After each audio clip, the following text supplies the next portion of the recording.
coffee. Do you use, Chris? Do you ever use one of these things? You ever use one of these? Kevin. Yeah, that's the only way I actually know how to make coffee. These AeroPresses, I think, are great. So you just make it like it's a plunger, right? With a little screen at the bottom. You put a filter in. Yeah. Bottom of this thing, and all I'm going to do is get it wet a little bit, because that helps it seat it. It also, someone told me it takes the chlorine out of the white paper filter. Oh, to give it a rinse? Huh. I rinsed it. I guess people told me that too. I just don't know if I ever did it before. Now I'm going to go away and I'm going to go get my coffee. Okay. I measured, Chris, because I searched it today. I usually just put some coffee in, but apparently you put 15 to 18 grams. Oh, wow. Well, I know that they come with a scoop. I usually just use the scoop. Well, you've had that for a long time. The scoop. I lost the scoop years ago. Yeah. Scoop doesn't matter. Oh. You got to get your fancy kettle. Yeah. You have to stir it gently. Okay. Putting all corners. Probably should use the thing that came with it. Yeah. It looks like you got a plan there. Yeah, you know. Yeah. Oh, we got a few people joining us over on Instagram. I better tell people what we're doing. You should tell them what they're doing. Yeah. So everybody who is joining in, we have, it's after Christmas. So now we're doing we're back to Japanese Knife 101. So Kevin and I are hanging out. If you're looking over on Instagram, I might recommend that you check us out on YouTube. The picture's a little bit better. And you'll actually get the other half of the conversation. Kevin is, you can hear, I can hear him, but you can't hear him. So, you can't hear me? That's too bad. Well, they can't hear you on Instagram, you know. Oh, sure, I'll join them. How's that sound? You can, sure, jump in. So we just figured that today would be a good, you know, it might be fun to just kind of touch base with everyone and see where everyone is. And, you know, we've made a lot of good friends the past few months doing this. So we figured we'd get back to it. Hey there, buddy. Can I join you? Yeah, here. Oh, I see you waving. There you go. View request. There we go.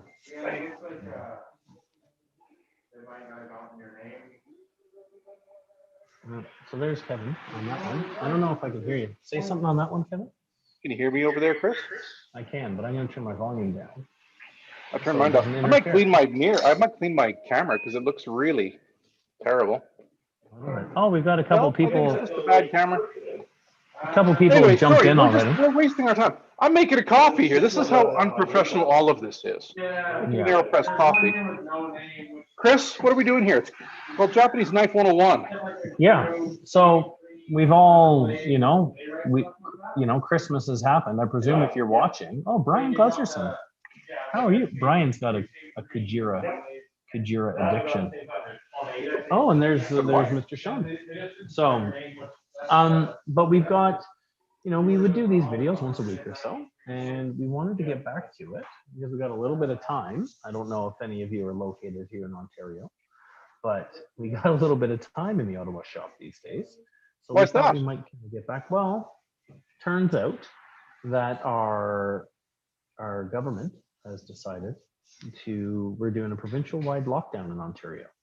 So the store, we're only allowed to be open up in a curbside capacity, which isn't, it's not the end of the world for you folks, because you can always give us a call here at the store. And really the biggest difference is that you can't come in and hang out and you can't cruise around the shop. So we can help you from the front door. And we've helped a lot of people so far, people placing orders on the website, selecting curbside pickup as an option, or, the occasional person who said like, oh, I got an idea, I want, looking for a Santoku, whatever. We can kind of help narrow it down a fair bit before you even leave the house. And then get you down to your top 2 or top 3, and you can choose while you're here. We can do all that from the front door. Yeah. So, and we've already done a bunch of sharpening and yeah. So I think now is the time people really need sharpening. We need sharp knives, man, to cook. Yeah. Oh, if you're stuck at home, you need good gear, and your gear needs to be in good shape when you got to use it. Like it's just, I don't know how many people just like struggled through a Christmas dinner with a knife that wasn't as sharp as it should have been, but it's not fun. You know, my mom used to always complain about how long it would take to make a big meal like that. And then it was just a matter of like, it was because she had no, you did that very differently than how I do it. By using a different cup? No, you had it all upside down. It doesn't leak out then. Oh. I always put you're creative. I just follow the instructions. I just put it on the mug. I went to YouTube. I went to YouTube and said, how do I use an AeroPress? And I didn't do some that. super coffee geek gave me all instructions, called it the upside down brew method. And it seemed like the hipster way to do it. So Yeah, you know how I am, a sucker for the hipster way. So I did it that way. Also, I didn't have to watch two then.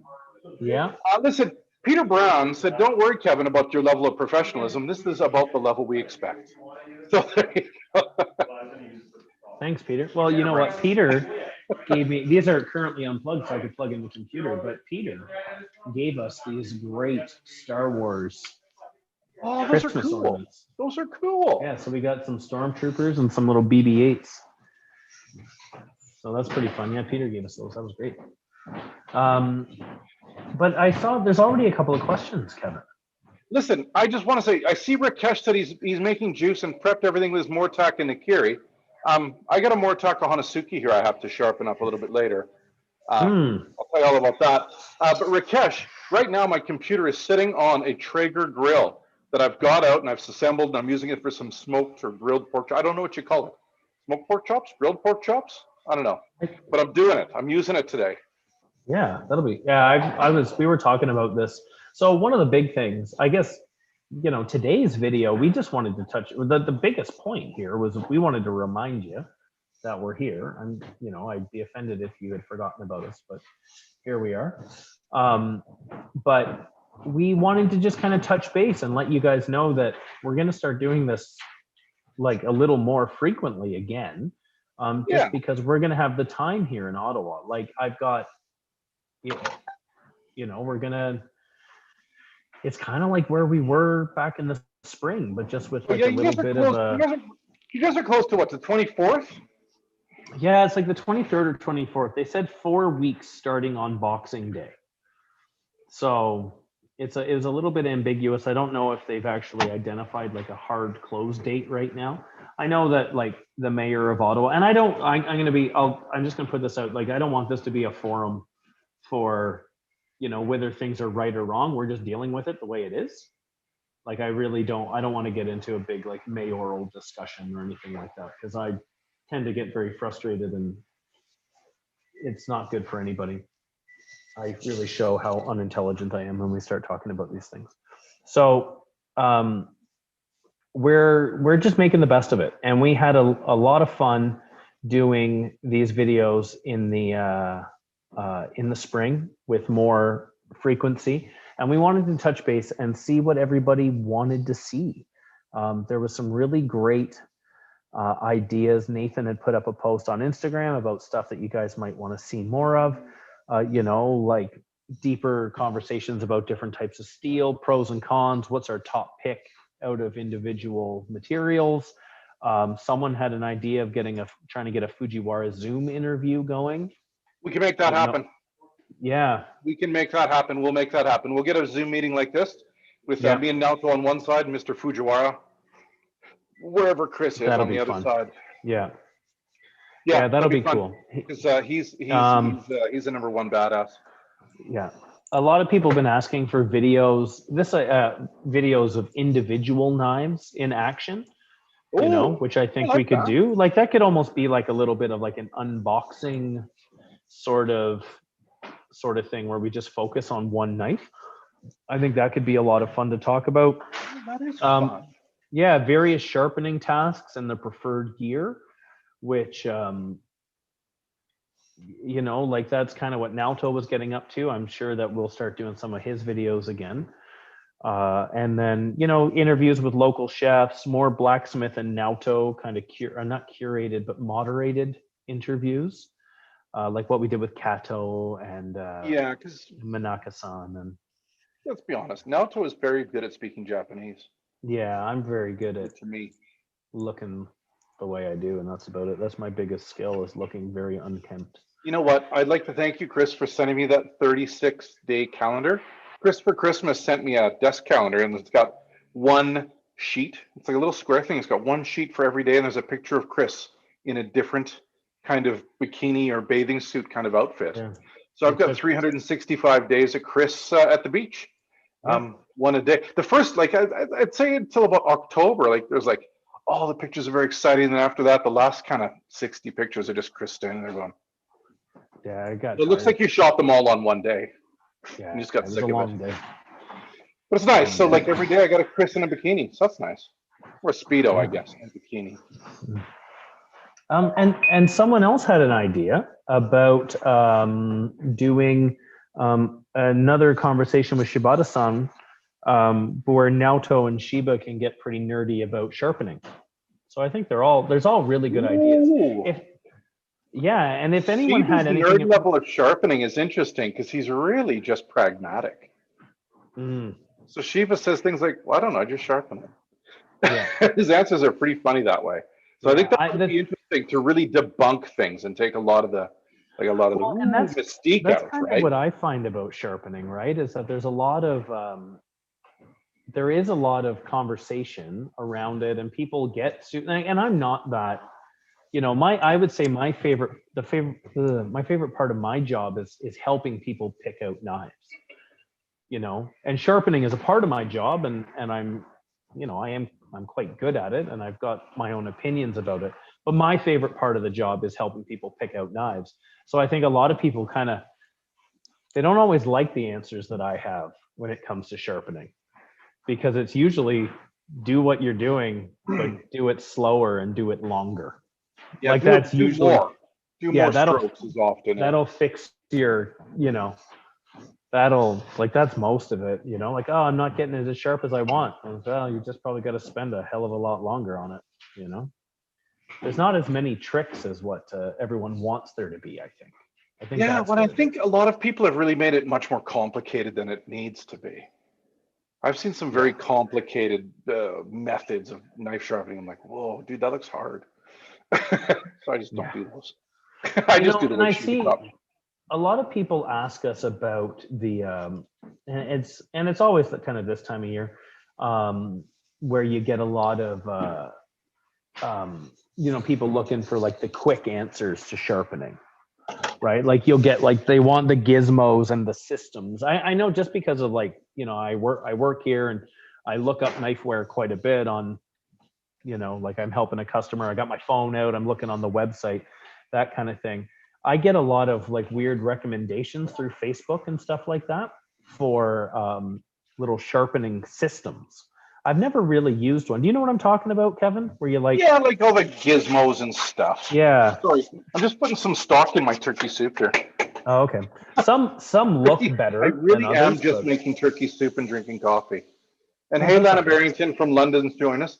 Lana Barrington, I like your new YouTube channel about being a Buddhist nun and a bike courier in London. It's interesting. That sounds like an interesting week. It is. But here, let me get a look and see if we've got any. I'm going to go through. There's a lot of questions and comments there, buddy. Yeah, so we got Lou Pescarmona on Facebook is waffling between a 135 petty and a Kobunka, and if we've got any thoughts. Well, I think they've got different jobs, because I view a Kobunka as a baby chef's knife. Yes. That's what it is in my head. It's like the chef's knife for someone who. They're taller here, so you can use it without wrapping your knuckles on the board. This is a 135 from Asai-san. Okay. Rest in peace, Asai-san. But this is his. This is such beautiful knives. I loved his knives so much. That's got a lot of texture to it. Oh yeah, it's brilliant. And he was such a good knife maker, man.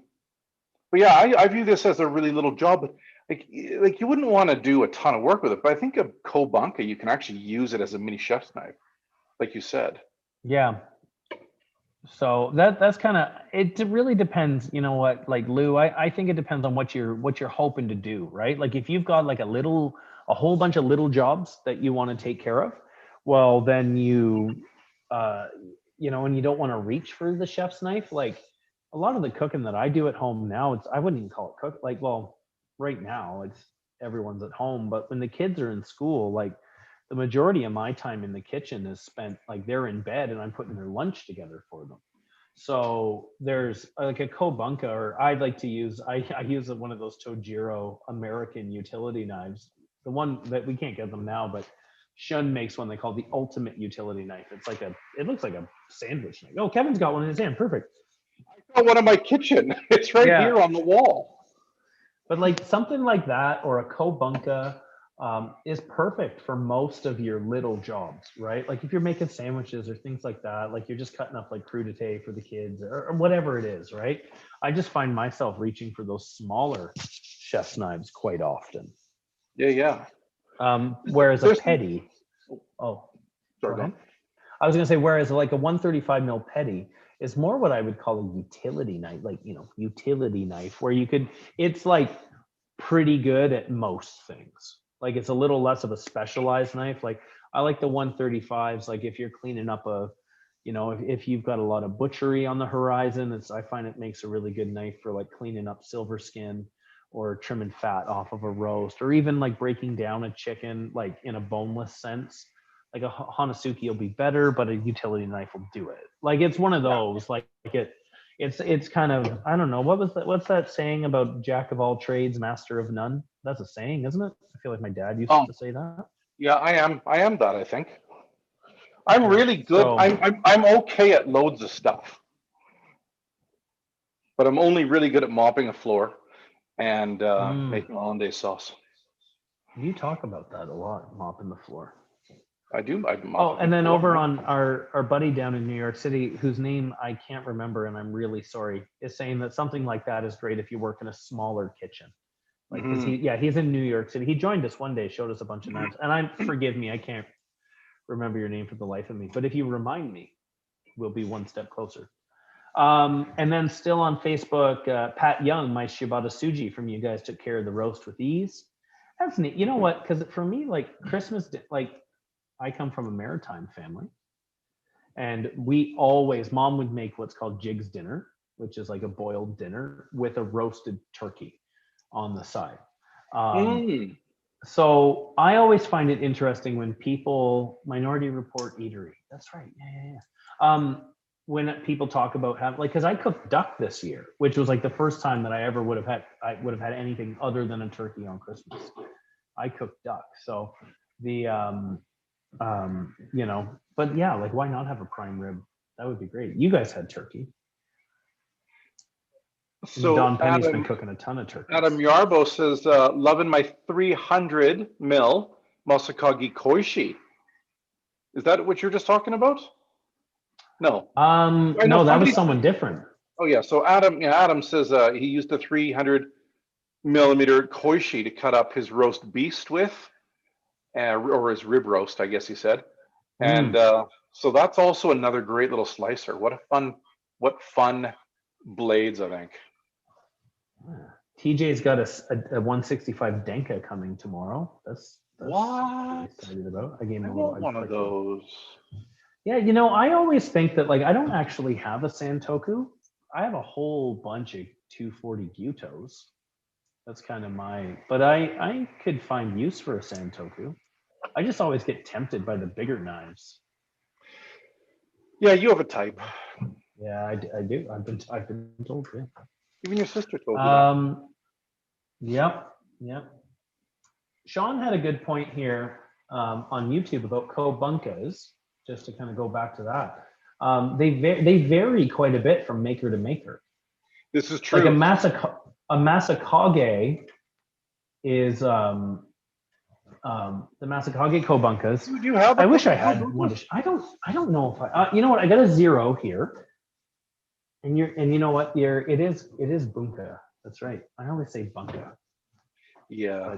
Bunka is the right way to say it. So I've got a Zero in my hand, and I've gone to go get a Masashi just to show you. We don't actually have many knives left in the store. I don't know if you know that. Wow. Well, we should probably talk about February for that. Christmas Well, I've happened. got you away for a second. Don Penny says he did 3 turkeys this week, and he enjoyed the Hanasuki and the Sujihiki with them. And he also said his brisket was much better than yours could ever be. It's true. It's true. I don't know why he's like that, Don Penny. It's probably because he bit a shark once. He's now afraid of nothing. Mm. Well, you don't really have much reason to be afraid if you've bit a shark. You know? Yeah, true. So I just want to show like a little comparison here. I can show, give Instagram a little bit of attention there for a sec. But so this is a Masakagi one. Now this is the Masakagi Zero made by Saji-san. So this is the only Masakagi that has a Western handle. So just pretend for a second that doesn't have one. But you can kind of see the blade. It's about 150 millimeters in length, and it's a little bit taller than like most of the petties. Yeah. Okay. Whereas but a if you compare it Masashi, to that, yeah. right? A Masashi is a fair bit taller. Yeah. Right. And it is almost shaped as if like if Rick Moranis got his hands on a bunka and he just put it in the machine and shrunk it down. Whereas or just washed in too much hot water, I suppose. Yeah. Whereas the Masakage ones are generally a bit slimmer. We also see them from Moritaka sometimes. They call them Kokiritsuke's. They're even smaller still. Takeda makes them sometimes, but they don't look like anything like what you would expect. They're more of just like a baby Nikiri. Like a Takeda bunka is like a cross-eyed Nikiri. Really. Like it's just the end of it's just like instead of being straight like a Nikiri, it's just like bloop, and now it's a bunka. It's Alex has one. Yeah. Years ago, yeah. Listen, we've got D. Chenery saying, I've got some Christmas money burning a hole in my pocket. I'm looking for a taller Nikiri. Well, the two things I can say about taller Nikiris is you're down to Masakagi's or the Moritaka Nikiri 165. Or those are all taller. Giant. Or I guess Fujiwara 195 Nikiri is also a bigger. But they're only as tall as a Masakage. Yes. So.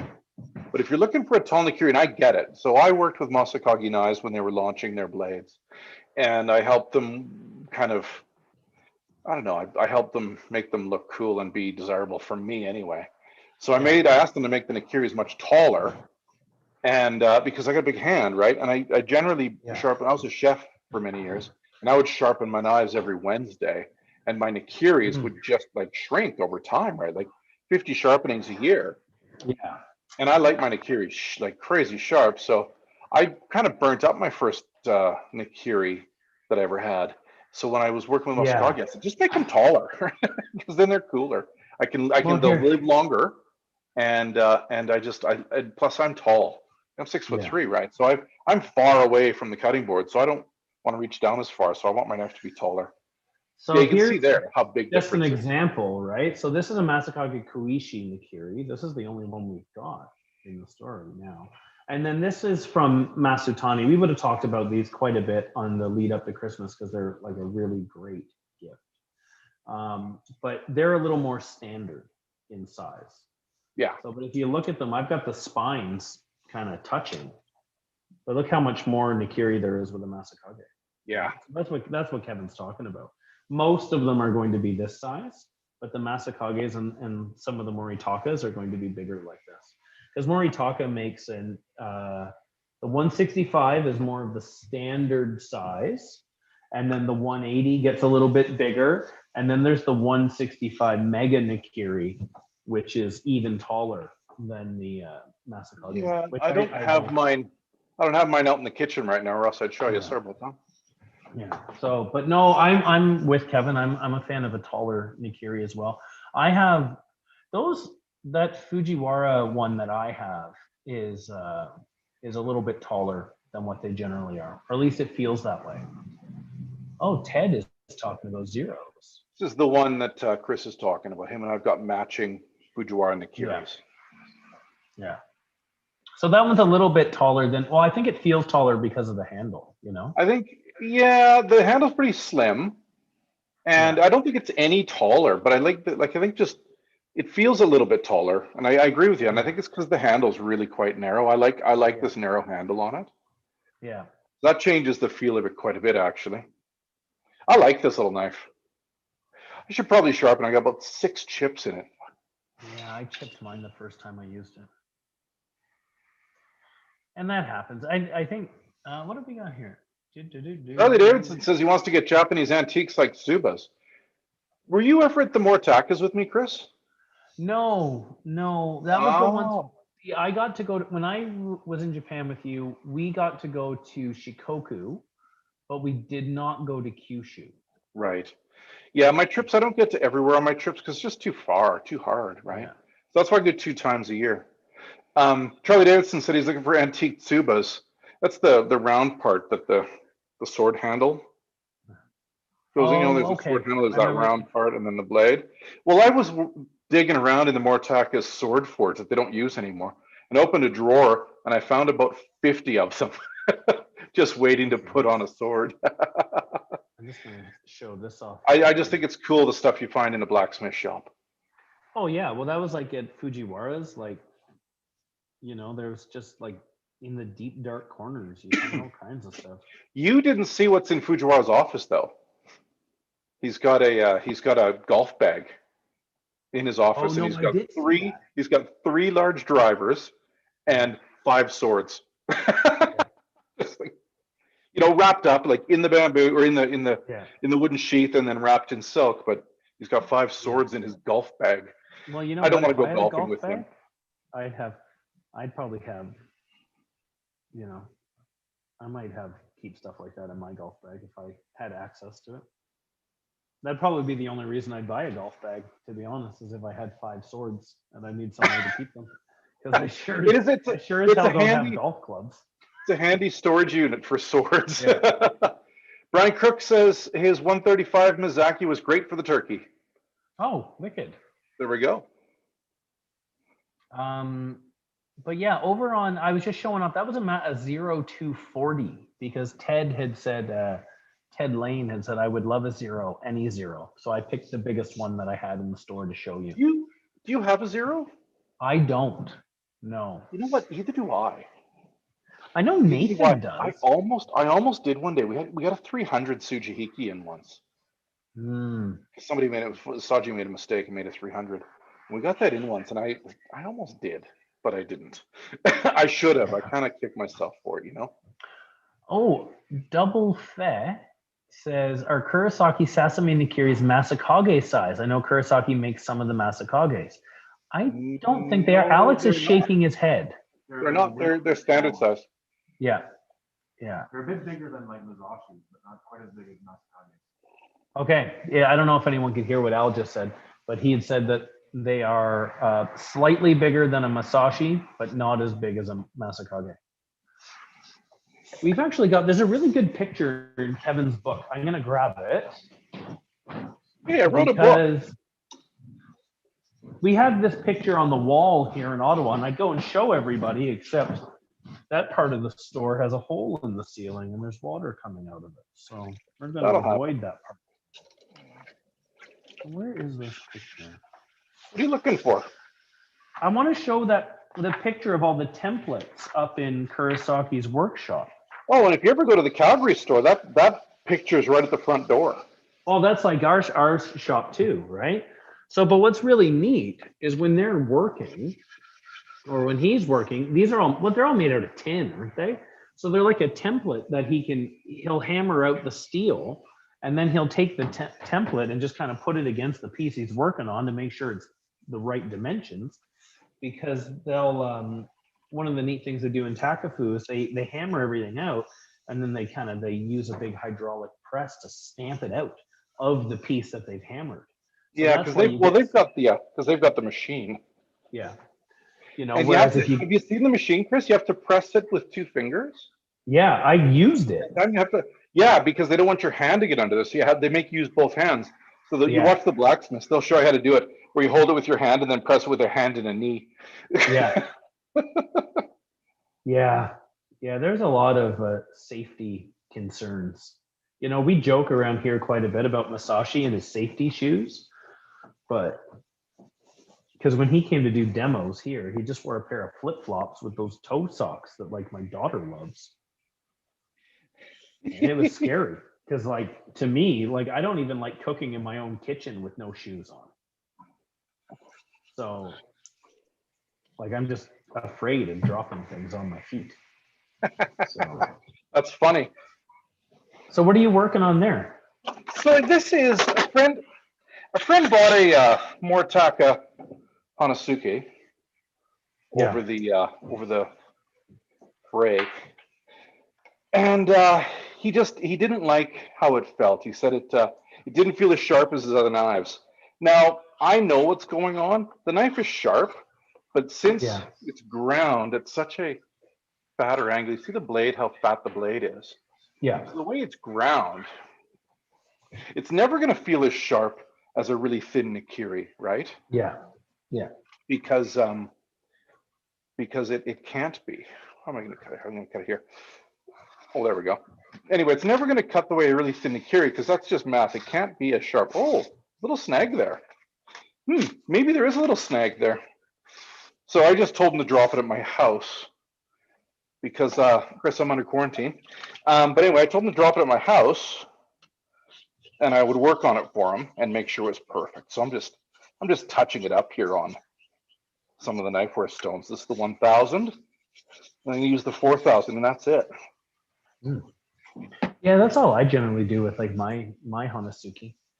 I don't really go super crazy with most of my knives. I don't. I think that's one of the things that, like, there's different types of sharp, right? There's different amounts of toothiness you want depending on what you're doing. Like, I wouldn't sharpen a knife that I was going to use for slicing fish the same way I would for chopping potatoes.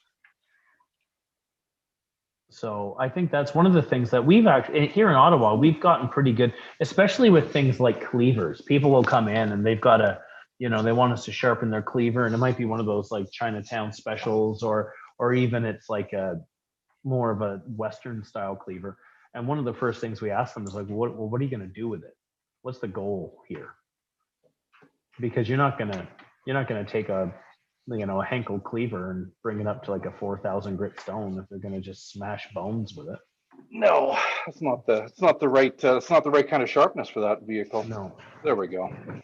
So there we go. Ted has asked over on YouTube if they can order a sink bridge, and of course, Ted, your best bet, because I believe you've mentioned here that you're closest to me in Ottawa. You can go online, select, build up a cart as if you were going to place an online order, and then select curbside pickup as your shipping option, and we'll have it here for you, and you can run pick it up. So, Damon is back. Howdy, Jim. We can ship it to you if we must, right? Yeah, well, whatever works for you. We know how right? to put things in the post as well. It's just that right now, I know that Canada Post is not having the best time. Yeah. They're pretty behind. Yeah. But if you did want, if you want a sink bridge, we can get you one. That's easy. You can order it online, or you can arrange for a curbside pickup here too. You want a tow? We can get you a tow by this afternoon. I can get you a tow by this afternoon.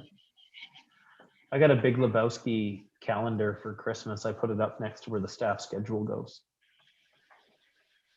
I just realized, Chris, I'm flattening my 8,000 grit stone, which is not the one I'm going to use for this knife. I'm going to use the 4,000. Well, you know what? It's not a bad habit to make sure your stones are flat. No, exactly. And something I want to talk about too. I'm going to get this flat, and then you're going to see. I'm going to bevel the edges. Oh yeah, that's a good trick. I always bevel the edges because they're less likely to chip that way. Sometimes stones will chip and they'll knock a chunk out right along the face of it, and I'm not into that. Brian just asked us if there was anything awesome left over from garage sale. Now, I don't know that this was a part of garage sale. I think this one came in after, but I've got one of those Debas with a dragon carved in it here. Those came from garage, so we never had a photo of them. Oh, okay. But those are made by Michiko. She does the engraving for Sakai Takayuki. And we were lucky enough to get 3 of those guys. 4 of them? I think we've only got 3 left. No, we got 5 in the end. but I think we've only got 3 Yeah. left, and they're pretty special. Yeah. They're for So the they're cool thing they're for about the this, person that has everything. yeah, like it's all done, but with a hammer and a chisel. It's incredible, really, because when I made my knife, and we were talking about using that big hydraulic press and whatnot. I was told to engrave my name in the knife that I made. And they wrote down the characters for me and then gave me a huge pile of scrap to try and practice. And I was so terrible at it. Well, trying to write with a hammer and a chisel in a language I don't speak. Yeah. Like every step of it was, and they eventually, like, it was this young guy named Akira who was helping me. And he said, oh, well, you can just use these stamps and we can just put your name in it. And I was like, no, that is ridiculous. I am not doing that. I do not want my name stamped in English on the side of this. You do it for me. And then he's like, oh, no, you do it. And then I said, no, you do it. I'll buy you a beer later. And he said, okay. So That's funny. I've always stamped. I've never had the chance to chisel. yeah. Well, because most of the It was knives hard. I've made were with Fujiwara, and he didn't want to teach me how to chisel anything. And Yeah. Moritaka and Takeda, and they stamp. So Yeah. So that knife now is touched up and ready to roll. It just wasn't hitting the level of perfection it should. Now, I must say that he bought this on a day when our warehouse crew was running the knife store in Calgary. We've had some issues in Calgary, and the warehouse team is now in there running the show for a few days. Luckily, the warehouse team is they do know what they're doing, but there's only like 2 of them. Yeah, so they were run off their feet that day. Yeah. I was talking to Tiff this morning, and she was saying that, like, she said she couldn't imagine doing it if Naoto wasn't in the room. Oh, Naoto, yeah, Naoto's in it. Yeah.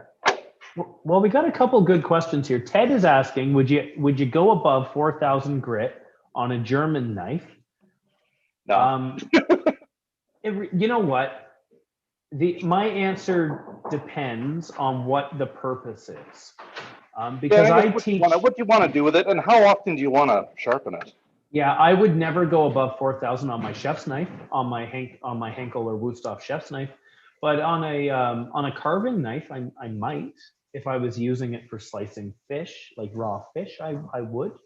I sometimes will on a boning knife if it's one that I am just using for trimming meat and I don't intend on kind of Frenching a lamb rack or scraping it against anything. Frenching? You mean kissing it? What's Frenching a lamb rack? Well, it's when you scrape all the meat off. So a lamb rack would be, look here. So it's got nothing to do with kissing. No kissing. Okay. That leads to babies. Only if you're wearing a bathing suit. Only if you're in your bathing suit, Alex. That just about killed Alex. He's over there trying to like help people on help desk and whatnot across the room for me, and he can't concentrate when I say things like that. And he's like, that's what they taught me at school too. Yeah. Holding hands leads to babies. Frenching is when you scrape all the bones clean, like on a rack of pork, or it's like the step before they put the little paper hats on the bones, like on Bugs Bunny. So I would, depending on what your goal is. Like if you were, if it was a knife that is gonna be used for more delicate tasks and whatnot, I would. You could make an argument for it, but for a chef's knife, I personally don't see the point. You're just gonna be like in a professional setting, you're sharpening a Western chef's knife every week. You could make an argument to do it every couple of days.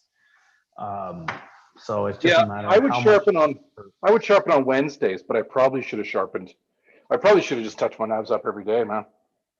Yeah, you could. Some people have, that seems to be like some restaurants, you see the cooks kind of get into that habit these days. So Oh, I was too lazy and too interested in drinking beer after work. yeah, I didn't become a cook because I was a driven individual. I became a cook because that's the job I could get. Yeah. But here's a question that I don't know that I could really speak to, Kevin. J.O. Bauman is saying, do you think it would be worthwhile to enroll in the Fleming College blacksmithing program in Halliburton? Never heard of it. Never heard of it. I don't even know where Halliburton. Well, you know what? If you want to be a blacksmith, probably a good idea to go to school and learn. Yeah. Yeah, I know that. It'll be better than learning on YouTube. Yeah. I find, and maybe that's something like, because people often ask like cooks and chefs about going to school and whatnot. I think one of the biggest things that you can learn is how to, like in those settings, is how to safely use the equipment in a controlled environment. Because you see a lot of videos these days of people on, they're hanging out in their backyards and they've got homemade forges and things like that. And, things like compressed gas and fire, I think they should warrant a little more safety training, generally speaking. Why would that be dangerous, do you think? Well, like fire and gas and hot metal. And explosions? And explosions. There's a lot to it. Like I do a lot of dumb things in my... Yeah, I've been with you for some of those. Yeah, I do a lot of dumb stuff, but I've slowed down on the setting things on fire since I was a kid, but that's where things get nervous for me. So I don't know. I'm not an expert on blacksmithing, but I would presume that if that's something you want to do, you should go to school for it. We've got a guy here in the Ottawa area who his name is Josh, and he's helped us out when the blacksmiths come to visit. You met Josh the one time there, Kevin. Really, yeah, and he good guy. He's very nice. He's a big supporter of when we have them in, and we send a lot of people out his way. So he lives about 40 minutes east of Ottawa and has a business called Van's Blacksmithing, and you can actually sign up for like a weekend course with him. And I think I was looking at it because I wanted to do something like that with my dad for like Father's Day. I think it's about $300, and it's like an 8-hour day, but you walk out of it having made a kitchen knife, an outdoor knife, or an axe, depending on what you wanted to make. So if something like that's an option for you, and you want to just kind of see if you like it, then I'd say go for it. Give that a try. But it's up to you. But I think, especially with the trades, like, school's important, education's important. But I can't speak to that. I'll be honest, I haven't even heard of that town before. Yeah, I don't know. Is that in Alberta, Halliburton? Not that I know of. If it is, it's a real small place. Where is it, Al? Oh, it's Ontario. Fleming College. There you go. Oh, okay. Oh, Al seems to know a bit more about it. Well, I'm glad Al's here to make us look 46% professional. Hey, listen, I just sharpened up my Fujiwara Nakiri there. Yeah. And God, I love that knife. But Lana Barrington, the nun on a bike, so she's got an electric bike, and she does about 120K a day delivering items in London on her electric bike. And she's the Buddhist nun, and she helped us with our first website at Knifeware. She's my old roommate in London. Okay. Anyway, she says she uses her Fujiwara Nakiri for everything now. Oh wow! Well, that's a good thing. Get that. That's a great knife, man. Yeah, I think if someone was to come and take all my knives away, if they left me that Nakiri and a 150 Petty, I could do most of what I do with those two. But I wouldn't have as much fun because sometimes you just got a knife for a certain job. Do you have a knife just for briskets by chance? I do, but it has been used to cut other things now. It was just a brisket knife, but I think I let Don Penny cut a piece of tenderloin with it one time. Tom Penny, you let him Yeah. cut with your knife, and he badmouths your brisket all the time. You know what? Don Penny he's been pretty good to us. When we cut up those tenderloins, he left us a whole tenderloin roast, Oh, which had really? been That's a cooked up for nice the guy. staff. Yeah. Oh yeah, he's a nice guy. It's good to have him on our team. Oh, Adrian saying, wait, how come this is on a Wednesday? Well, because it was going to be yesterday, Adrian, except the landlord was here using a Sawzall on the ceiling. So that's we're just doing the best we can, dude. Do I need the extra cut for onions? He asks. Like I didn't already know who you were. You just had to get that one in. And you know what? You do, actually. If you want to do I think that's just for losers. The extra cut. Yeah, it's just for people that want to waste time. It's that guy that makes 4-hour soup, Oh my God. You know that guy when you're working in the kitchen and you all have 27 things to do before lunch, and all he has to do is make a soup, but it still takes him the 4 hours? Takes him the whole time to do it. Yeah. Yeah. You know what? That extra cut is important. All right, because you want things to look good. You should take some pride in what you do. All right. Doesn't slow me down at all. I cut 6 onions today. Yeah. I didn't give it that extra cut at all. Not one. I'm sharpening up this little hunting knife from our man Chris Green. I worked with Chris for years as a cook, and then he was a baker, then he was an archaeologist, but now he's kind of thrown in the towel on all of it, and he's just blacksmithing. And he's making great and beautiful hunting blades that we carry at our Kent of Inglewood stores. And this is one of them. I just think it looks I recognize really Lana now from Twitter. She's left a comment there on Instagram. I see the little blurb. I recognize you now. Now it's all coming together. But she's saying, thankfully it's still sharp, the Denka, because a little afraid to hone it with the ceramic honing rod. When the lockdowns are done, I'll bring the Fujiwara and the other to Kevin. Kevin, you got a honing rod there? You do, I see it. You should show everyone how to use it. But hold it like up and down. Hold it up and down like you think you're going to be working at the kebab shop, and this is the twirling meat. Yep. And you just want to get a slice. Whoops! Whoa! Don't let it slip out like that. Just get a slice. So start right at the heel and go down to the tip. So you're pulling back and down.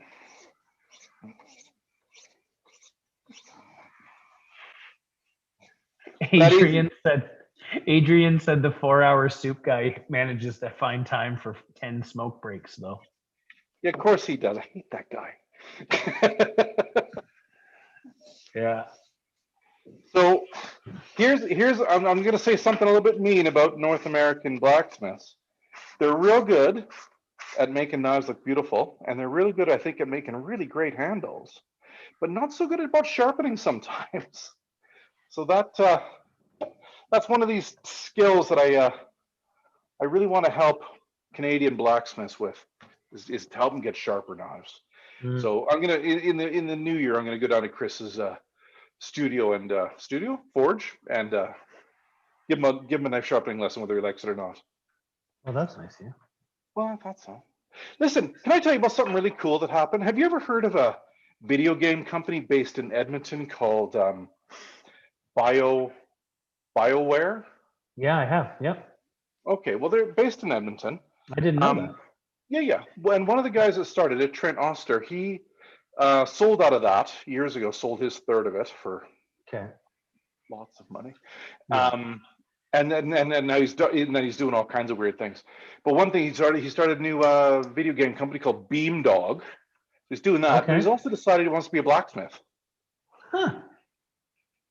So remember at the beginning of December, I tweeted that a local bar in Calgary here, a local restaurant called Lulu Bar, somebody had broken in overnight and stole all the chef's knives. They stole all the chef's knives and stupid things like a bottle of Malibu rum, just like dumb shit, right? Okay.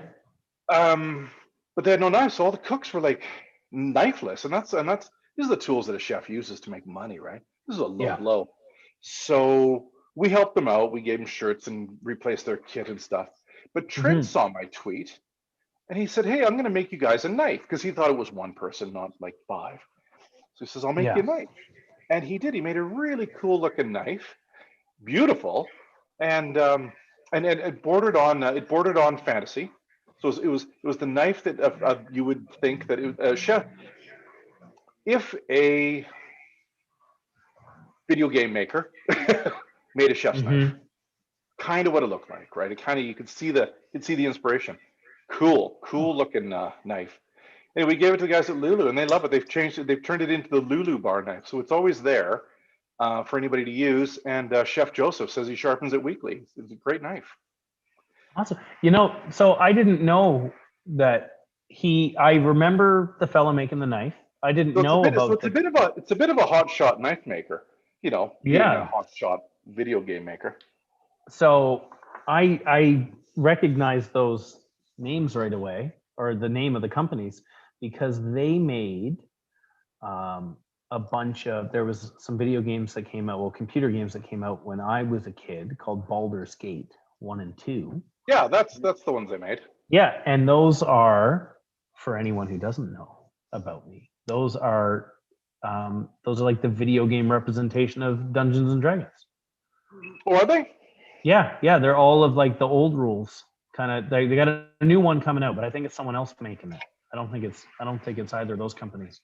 But no, those games are great. I have those on I have Baldur's Gate on my computer, like right now. Oh, do you really? Oh, well, there you go. Yeah. So Trent, one of the 3 guys that started it, that's really cool. Made a knife for the guys at Lulu Bar, which is brilliant. This is the gin that you keep in your freezer, called freezer gin. This one's called Roku.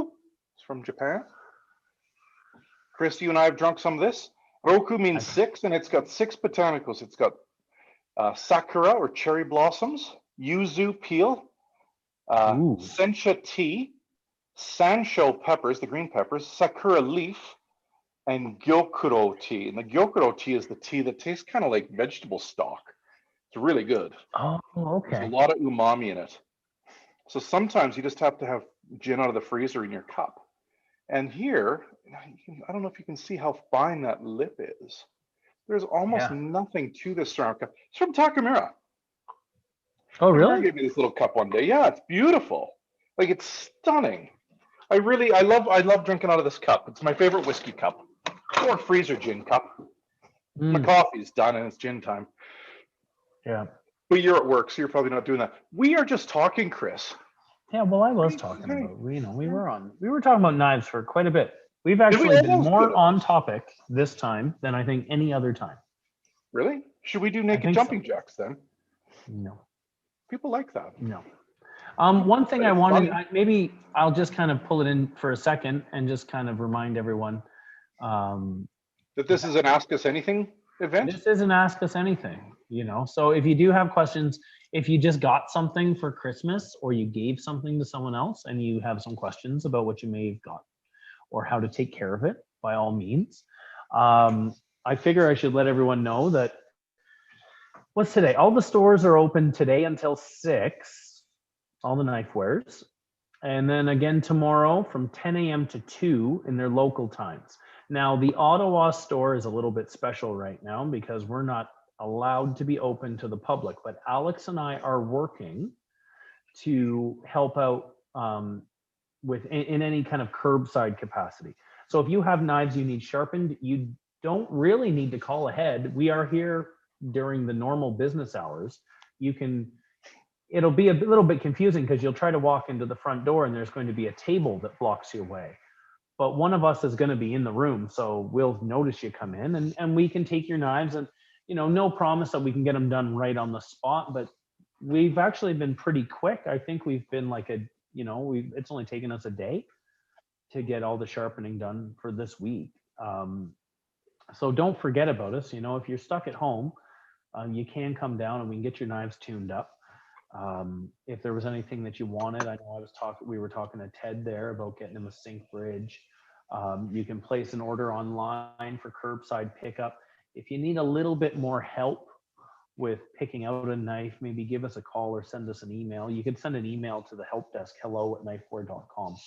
And we could kind of narrow things down a bit for you, because we got to be, we're respecting the rule of the land right now, and we don't want to contribute to anybody getting sick, and we don't want anybody to get in trouble either. So if you need an extra little bit of help, like, let's try to narrow it down to like your top 2 before you leave the house. So don't come down thinking you can just wander around and pick out all your stuff, which I'd love to have you in, but we can't. But if you do need a bit of help, reach out to us ahead of time, and we'll get it all narrowed down, and we'll put stuff aside for you. And we're still here to help. There's been a lot of people who've we've been able to help out in the past couple of days, just the 2 of us here. So don't be shy. There's nothing wrong with asking for help. We can help you pick out whatever it is you're looking for. So. Mm-hmm. But then, like, Edmonton is open, kind of business as usual. Calgary, they're a little short-staffed at the moment, so be patient. Business as usual, just the B team's on. Yeah, and then Vancouver is a-okay. So if you need to head into one of your stores, go for it. Like I said, we're here. We won't let you in. And you know what I've noticed? A lot of messaging I've heard from kind of other businesses and whatnot is dress for the weather.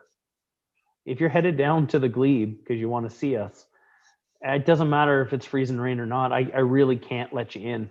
So kind of dress for the weather, make sure that because, I'm a bit paranoid. I just presume the man's always watching. So I'm going to act as if he is.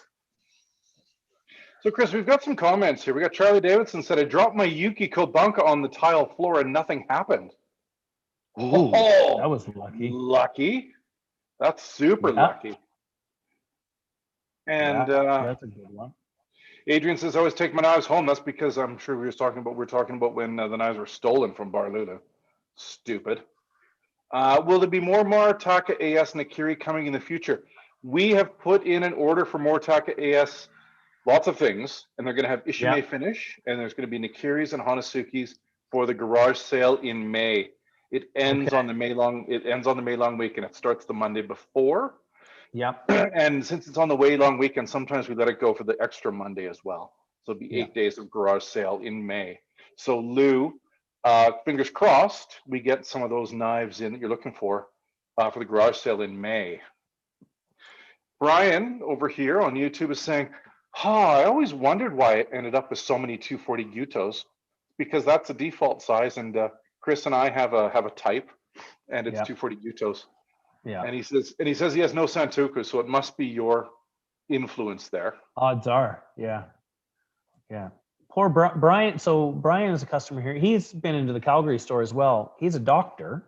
He's an anesthesiologist, and he went down to the States. I think you were in Boston, right, Brian? And then, but you had to come back to Canada pretty quick. You had just gotten there. That's what I had heard. So, yeah, there's a lot of here.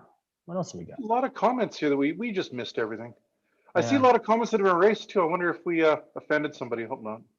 No, I noticed that. Yeah, I think that's just Nathan and Ted were having a chat there. He needs a baseball bat, a cricket bat, a hockey stick in there too. That must be about Fujiwara's. Yeah. We should bring Fujiwara a hockey stick for his golf bag. Oh, that's such a good idea. I'm totally doing that. Yeah. Adrian's I love my Zero. It's so sick. Oh, that's Nathan Carroll. Yeah. And then we figured out where Halliburton was, and then let the Macusta Shadow VG10 frame lock pocket knife I picked up from Kennevingle. What is the sharpest knife I've ever minced a shallot with and sliced up scallions with? Incredibly delicate. Right on. I love those knives, man. I carry a Macusta. It's not the fanciest one ever. It's just one of these little like What's money. Your pocket knife today? What's my pocket knife today? I got two. I only got two pocket knives today. One is this. It's actually a Browning action, but it's a handmade little handle. So there's this guy in Japan who Browning sends him a bunch of actions, and he makes prototypes. Oh, And cool. this is one of the Oh, I've prototypes. seen that knife before. And so, yeah, because I can fly with this one because I'm doing a lot of flying Yeah. in the last 14 months, which is zero. But he makes these little knives. I bought this one at the Seki Knife Show. He makes them, and what happens is Browning goes and picks the ones they like, and then they produce Oh, those okay. handles, and the rest he sells off. So that's what this one is. That's And a cool story. oh, my thing's falling. You made Val laugh with that one too. My thing. And I got this one. You know what this one is, Chris? I got a good guess. Yeah. Do, do, do, do, do, do, do. It's the Mount Fuji. Ego. Look, it's got the little Mount Fuji snow on the top of the mountain right there. I think it was actually one of those Kagura Higos was Brian's first knife here. Oh yeah? Oh yeah, yeah. If I remember correctly, yeah. I used to have one of those, but I've misplaced it somehow. That happens. Shouldn't happen. I'm too much. Don got a West Japan Tools pan for Christmas. Oh, Adrian is asking, are we ever doing a French fry cook-off? And you must have missed it. We did 2 weeks worth of it. Remember, we had the cook-off, and then the next week we did the same thing again. I won both times. Yeah. You must have missed it, Adrian. It's a lie. We didn't do it. No, it didn't happen. And I would have lost. Is it good or bad to sharpen when there's a full moon? I don't know. Chris turns into a wolf, so no, it's bad for him. And I usually try to have my weapon sharpened by the time he turns into a wolf. So I'd say bad. Have your knife sharpened before the full moon. Brian is sharpening. He finds his. Okay, well, here's a good comment. Sharpening my Kagura Higo is challenging because the blade edge terminates near the heel tips. I also imagine my incoming hunting knife will present a similar challenge. I find those types of knives, when you get close to the heel like that, I don't sharpen the whole way back, to be honest. I kind of learned to do that with like a lot of like the Western kind of kitchen knives. And you know what I'm talking about, Kevin? Like on a Henkel, like where the bolster kind of juts into the knife by like kind of almost like 2 centimeters, and sometimes like the heel of the knife, even if you took the bolster off, is still too fat on its own. So I usually just kind of like with a pocket knife or something like that, I usually kind of discount that portion of the blade because it's a part of the knife that I don't really use that much. I guess skipping it is probably not the best advice, probably not the advice you were looking for. I burn it off with our belt sander. Yeah. I just take that stuff off severely and with prejudice on my belt sander. Yeah. So my first belt sander, I called it the Henkel Buster, just because it took that bolster off. What is that called? That's not a bolster. It's a the bolster is that whole bit that comes built-in down obsolescence. Off. That's what it is. It's built-in obsolescence, that bit. There we go. Derek is considering investing in Japanese natural stones, and he's not satisfied with the Kasumi finish getting with synthetics. That said, where do you start? What should I be considering? Oh, well, first things first, dig through our YouTube and our Facebook page. Naoto and I have done a number of videos about them. They were live, but we did one about Kasumi. We did 2 about Kasumi finish. Dig through those. Also, you can send a message to hello@knifeware.com and we'll show you exactly the ones you need. Yeah. Now, I know we don't have any right now, but we have the material for it. We have some finger stones. Oh, I've got here. Do a really good Kasumi finish. Naoto and I have to get the chisel out and chisel some more chunks off of there. I've got a little bag right here. But you got all the offcuts. Those are all the ones that weren't good enough to sell, but I think they are actually. Naoto's just being weird because those are this one has got a price tag on it. I got 2 bags. I got a weird little one, and then I got one here that must have. Oh, there you go. That's the one you want, the Uchiguma. Yeah. Yeah, that's what it says. Yep. And those are the ones you want to get a Kasumi finish. So you get them wet and you just kind of rub them on the knife. You don't rub the knife on them, and you get a lot more control that way. Yeah, Brian Brooks says we should have a video highlighting Canadian blacksmiths. Well, I guess we could hang out with your buddy there. Oh, I like Chris. I like Chris a lot. Matt's asking us on Instagram, what is this? This is Japanese Knife 101, Matt. Kevin and I are kind of, it's like an Ask Me Anything related to knives and sharpening and cooking and kind of all the knifeware ins and outs. It looks a lot better, to be honest, if you can head over to YouTube or even Facebook. The quality is quite a bit better. You don't hear Alex trampling around in the background. But yeah, no, if you have any questions, fire them into the comments. We're happy to help you out. And then Brian says, is Fujihigos really loose when it's close to extended? Is that normal? The easiest way to fix a loose Higo is to give it a gentle tap with a hammer. Yeah, that's and gentle. Like, don't wind up and take a swing at it, just kind of bump it a little bit. You'll never get it open again. They're built to be loosened and tightened by flexing the body of it, right? Yeah. So it's there's not much you can do really badly to it. Yeah. There's a lot of good conversation. It looks like a double fe. Yeah. I don't know how to say that. Says I can't keep that stuff in the house. It disappears too fast. I think he's talking about the Roku Gin. And one of the other BioWare founders went on to beer brewing and reviewing. Yeah, Peter, you're right. So one of the BioWare founders started Beamdog, and makes knives now. And the other one of the others, he went on to open up a restaurant called Bira in Edmonton and Blind Enthusiasm Brewery.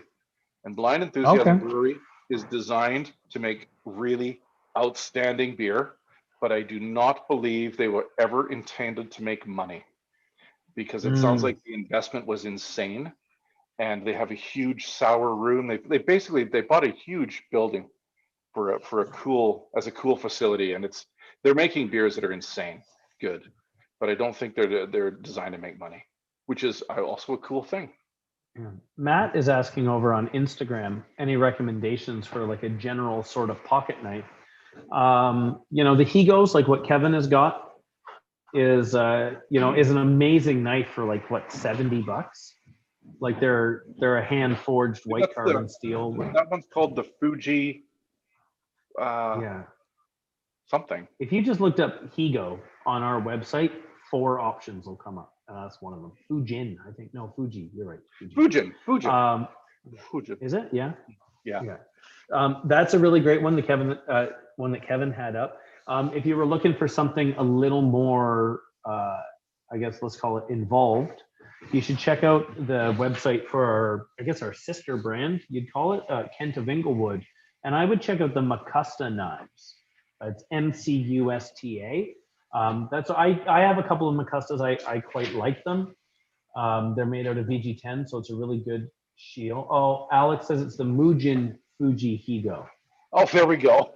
There we go. Thank God he's here. Don't listen to either of us. What do we know? We're idiots. What do we know? But we're smart enough to have him in the room. Yeah. I would check out if you're looking for something like a little more of a traditional folder. I would look at the Makusta. They're all VG10 blades. They're not, maybe they're not like if you're looking for a pocket knife that opens up real fast, so you can, I don't know, flip your knife open super fast in the mirror. I don't know, people seem to like to do that. They're not the fastest knife ever, but they are really sharp. They're made out of really good steel. They're all really, really well made. So I've carried a couple of Makustas for years. I've got this one here. It's just like their little money clip one. I think they sell for it's like $130 or something like that. Like they're not.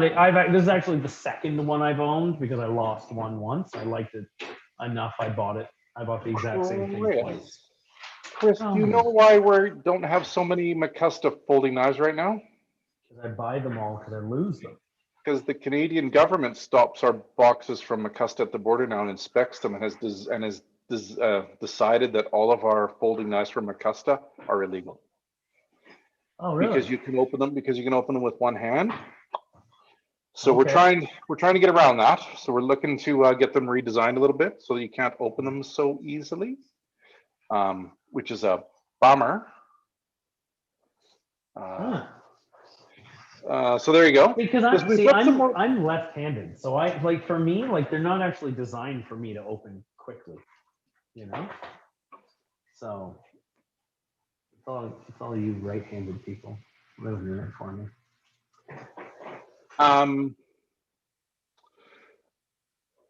Brian Crook says, I want a cool Hanazuki. Anything coming in this year?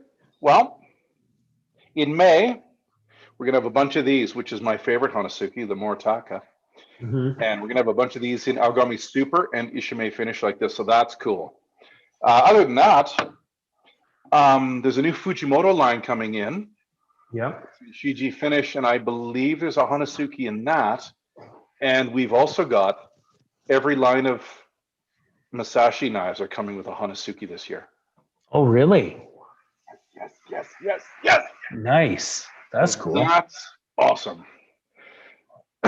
Also, Adam Yarbo said, or Yarbao, I don't know, said he saw Manaka's Instagram and he's coming out with a Bunka ATS 34 line. When are those coming? As soon as our next order gets here, which should be sometime before February. So that's exciting. I really like his sure those are on there. Can you send now to a message that says, make sure you order Manaka? You got your phone out? I'll text him. Send him a quick text that says, make sure you order the Manaka Bunkas, ATS 34. Okay. There, that's easy. Okay. Look at that, solving problems.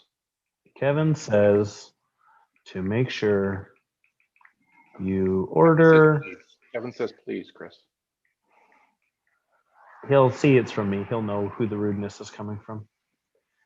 ATS 34 Manaka Bunkas. Kevin also says, please. That's going to be very confusing. Uchigomori finger stones. That's what I said. I called it Uchigumo, which is the line of knives from Takamura. Uchigomori is the finger stones you want to find. We have some of those, Derek. If you wanted to do a curbside thing here in Ottawa, I've got one here. So let me know. You've got my email, and I can arrange that for you easily enough. Look at that. Ted Lane says, Ottawa, fix my 10-inch chef's knife, ground the bolster level with the blade. Thank goodness, and thank you.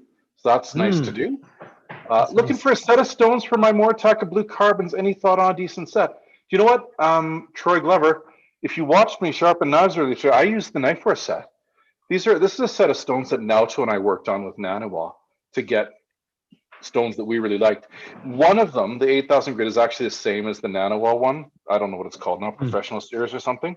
But the other three are stones that they either no longer make or they only do for export market.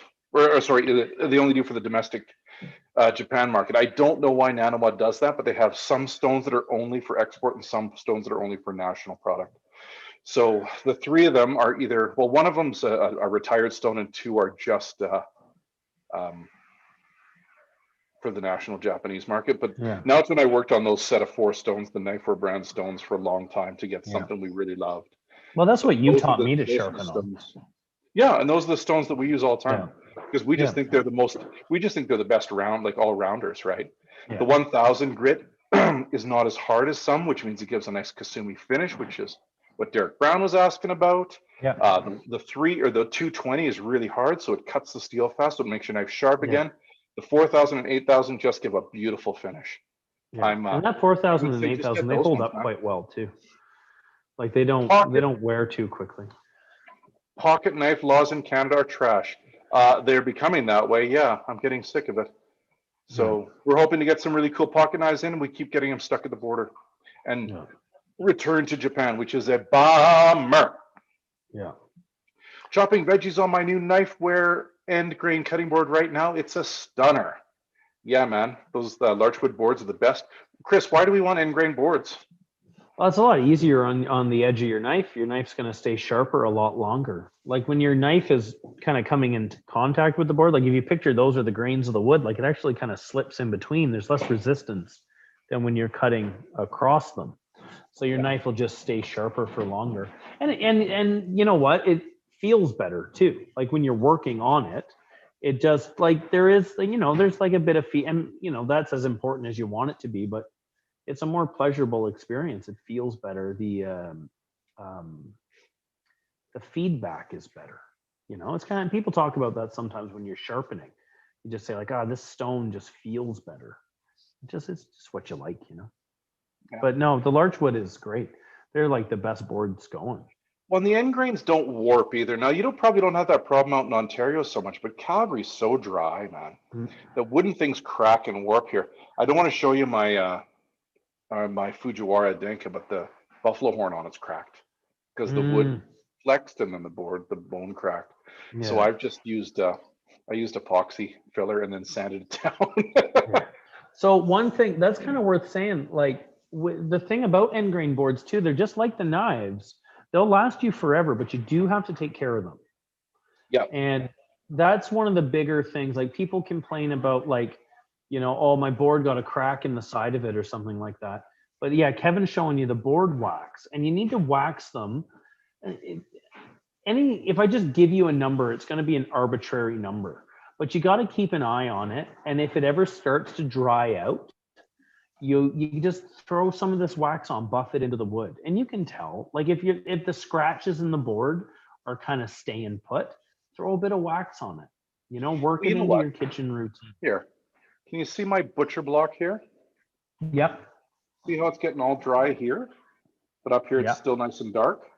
That's because up there is still in good condition. I should be waxing this board tonight, so I'm going to clean it off, put a layer of wax on it tonight, wax and oil, this mixture of the board wax that we have. I'm going to put that on there, and then leave it on overnight, let it soak in, and then in the morning just give it a quick buff. Yeah, I had to do that the other day with mine. Yeah, so again, on Instagram, this is the area that's good. This is the areas that are too dry, and I'm just going to wax that on, buff it in the morning, and we'll have a sealed board again, and my board will last for another, I don't know. This butcher block's already about 80 years old. Yeah. So it'll last another 100 years. Troy is asking there about the what do you need to do to care for the Japanese knife handles? Wax the handles like a cutting board, and you can, yeah, for sure. If you're experiencing, I did that to this one earlier today. So this is my buddy's Moritaka. He said that it wasn't very sharp, so I touched it up, but I also waxed the handle because it had seen a lot of water already for being 1 day old. The handle was really rough, so I just gave it a quick sand and waxed it up. Yep. So yeah, that beeswax will take care of all the kind of kitchen. Like I've got a wooden spoon that I really, really like, and I throw some beeswax on that from time to time. It's important to have a stone or a spoon you like. I mean, yeah. So my buddy Fish Boy, hey Fish Boy on Instagram joined. Let's go. We got to go fishing soon on the island, buddy. And then Ted has a 4K, a strop, and a 250 1000. I'm gonna here's an unpopular sharpening opinion that I'll share with you folks. I personally don't like combination stones because, and I'm just saying it. You know, we sell them and people love them, but they're not for me. I like to have a little combo stone to take with me when I'm outdoors. Like if I'm out ice fishing or camping or something, because it's nice to have that. But all my stones are single stones, right? They're not two. Yeah. Because if that side gets too dished, I can flip it over and sharpen on that side. Yeah. You know, my neighbor got a quad for his Christmas, I think, and he's excited. So he rides this muffler-free quad up and down my street all day long. Oh, nice. Yeah, I'm gonna throw something at him one day. Yeah. Not that I don't want to have fun. It's just really noisy, and I'm being that old man. You know that old man? Get off my lawn. That's me. Oh, that's me. I like to yell. So we've got a park across the street from where I live. And then, you know, this year hasn't been quite the same, but there's a wooded area of the park. And my girlfriend grew up in the neighborhood that we live in. She said that when she was a kid, that's where you would go to go get drunk and hide from your parents. And so now I hear them out there, and I'll often yell out my bedroom window at them.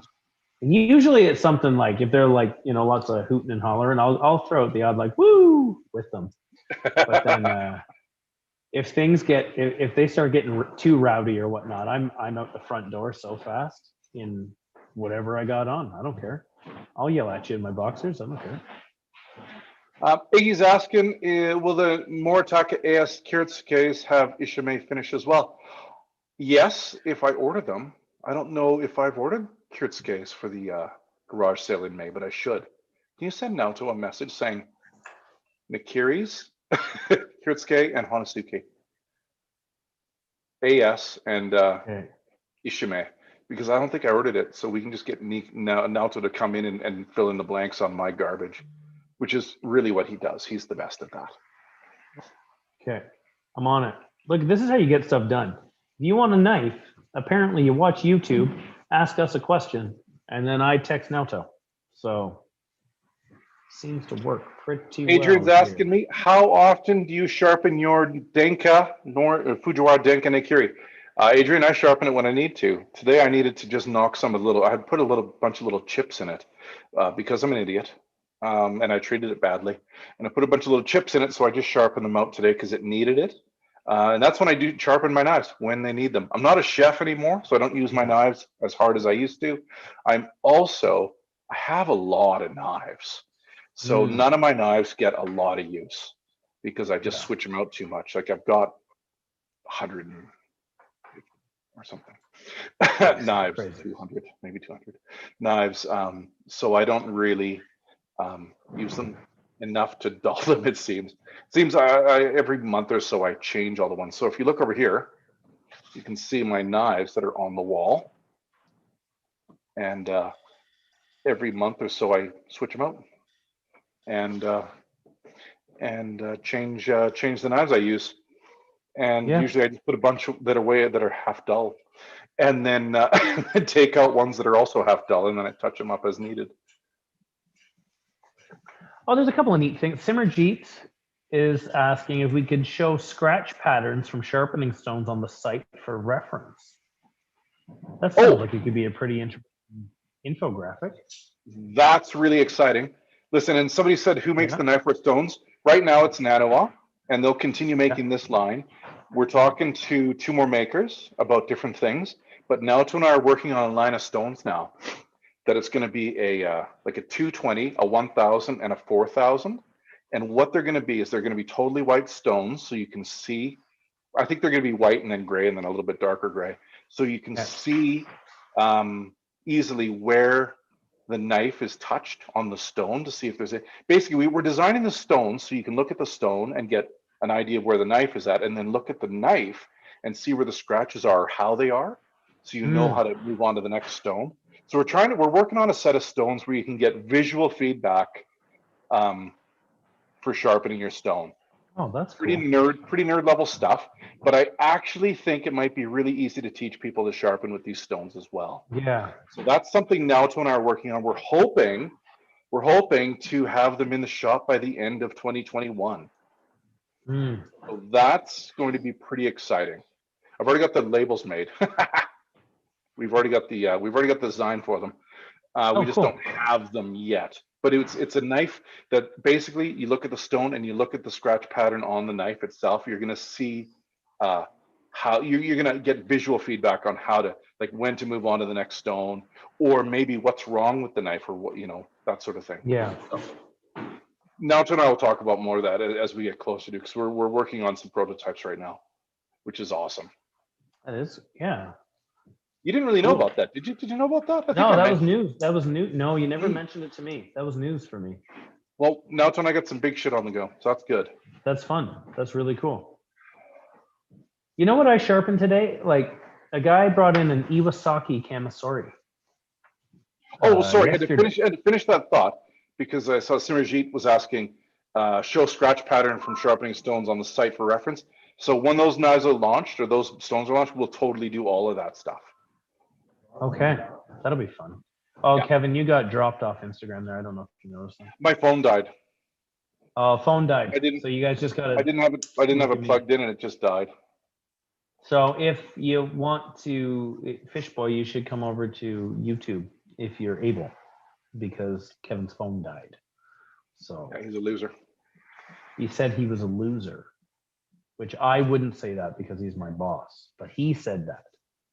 And there are other people who would, I presume, would back me up if it came to it.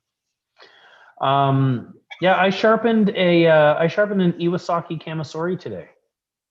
And I hadn't done one. Oh, you ever shaved with one?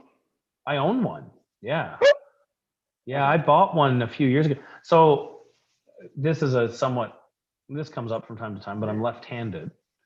And Iwasaki makes right-handed razors. And I really wanted one. And I had realized that I was going to be using the wrong side of the razor for one half of my face either way. So I just bought a right-handed one. And I don't think it really makes any difference whatsoever. It makes no difference. Ask Iwasaki about this. Yeah, it really doesn't. Like, I've tried, and a lot of people, you know what, like, people like to get hung up on what they want to get hung up on, but it really makes no difference. So yeah, I use that. Now, I haven't shaved much very recently, but yeah, I use a straight razor for in here because I just find it easier. I probably only shave once a week or so right now with the masks and whatnot. But the amount of stubble that I grow, Kevin, the amount of stubble that I grow in 1 week now will clog up an open tooth, like an open comb safety razor. So you finally hit puberty then? I've finally gotten there. So I use a straight razor. That's nice. What I'll do is I lather it up. This is like, you guys might not care about this. This is more of a Ken of Inglewood thing. But I lather it up and I get it all. I get the lather all in my beard and everything, and then I comb my beard back like that, so then I can get right in. That's how to maintain a ridiculous set of, I don't know what to call this, a mutton stash, I think is. Listen, we've got some comments and questions that all relate here. So speaking of Fujiwara, in the Zoom call with Fujiwara, is that going to happen? Yes, it's going to happen. I don't know when, Derek, but it's going to happen, and we're going to make it happen. Fujiwara, me, and Naoto chatting knives, and hopefully he can show us his golf bag of swords. Oh, that would be cool. Yeah. And Damon says, I had a dream recently that I was forging a knife with Fujiwara, and he got mad at me for something. Sounds totally reasonable. He actually, I was supposed to go in June. I was supposed to go to Tokyo for the Olympics. Fujiwara wanted me to come to Tokyo for the Olympics, and I could stay at his place, and we were going to forge knives together. And I was very scared about working to forge in Tokyo in June. Yeah. Too hot. Much too hot. I hear people saying that Takeda knives are the bomb. Is that true? Better than Masakagi or Fujiwara? Dude, if there was one answer to that, we would just sell the one knife that was the best knife. Yeah. Here's my answer about Fujiwara versus Masakagi versus Takeda-san. Takeda-san's knives are cool. Takeda-san's knives are the knife. If you love Japanese, if you love knives, everybody needs one. This is the shape of his gyuto. This is how big his gyuto is. It is super tall. It's almost like a canoe paddle. This is a 14-year-old knife. His new ones are even bigger. Do you have like so weird? Do you have like a 210 on the on your magnet there? Like something that you could put side by side? Because that knife doesn't look as big when it's in your hand. Yeah. You know what? I don't have a 210 up here. I've got a 270. Oh, I have that knife too. So well, yeah, look how tall it is. Because I don't have a Takeda in the store right now. We've only got like a. You can see how tall it is compared to the mirrored knife, right? Like the mirrored knife is a very standard 270 millimeter size, and look at how tall that Takeda knife is sticking out underneath it, right? So the Takeda knives are very tall, very strange, and I think everybody that wants a cool knife, that likes knives, everybody should have a 240 Takeda Gyuto. That's his signature blade, in my books. Do you need a set of Takeda or Fujiwara knives, or sorry, Takeda knives? No, you don't need a set of Takeda knives. You just need one. You need a weird one, and that's a weird one. Yeah. There was somebody else had something that was related to that, I thought. No. I see Roku Jin. was going to ask about Japanese whiskey. Favorite? Huge fan of Japanese whiskey. Anything by Nika. Anything by Nika is great. Even their gin. Nika gin is outstanding. I'm going to go and get something that somebody brought over to me recently. A Japanese gin. We have a bottle of a Japanese whiskey that the fellas or the Lee bought for us from Mammoth. Lee from did he buy you that too? It was pretty good actually. This one's last called year we got Sunday whiskey. Hibiki. Oh, the Hibiki is so good. Yeah, last year we had Hibiki, and this is a new one. It looks a little smaller. I don't really recognize it. No, the one he got is something I didn't know either. Yeah. So this one's called Sunday whiskey. This is very. I'd rather have Alberta rye. This is very kind of standard. I think it'd be great in cocktails. I don't think it's much of a standalone gin or a whiskey, to be honest. But most Japanese whiskey, I think, is outstanding. Derek Brown said the NAS knives from Takeda seem taller. They are, because Takeda-san's always trying to make thinner and thinner knives.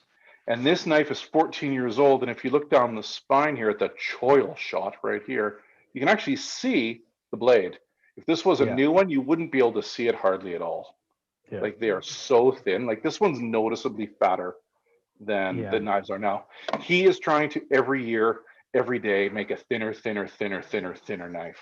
And the NAS knives are thinner because he can do it because this one is carbon steel core and then carbon on the outside, and he has to forge them a little fatter so the blade doesn't bend so easily. Yeah. But the stainless cladding that he has on the new NAS line, one, it doesn't tarnish as easy, and two, the stainless steel makes it so rigid that they don't bend.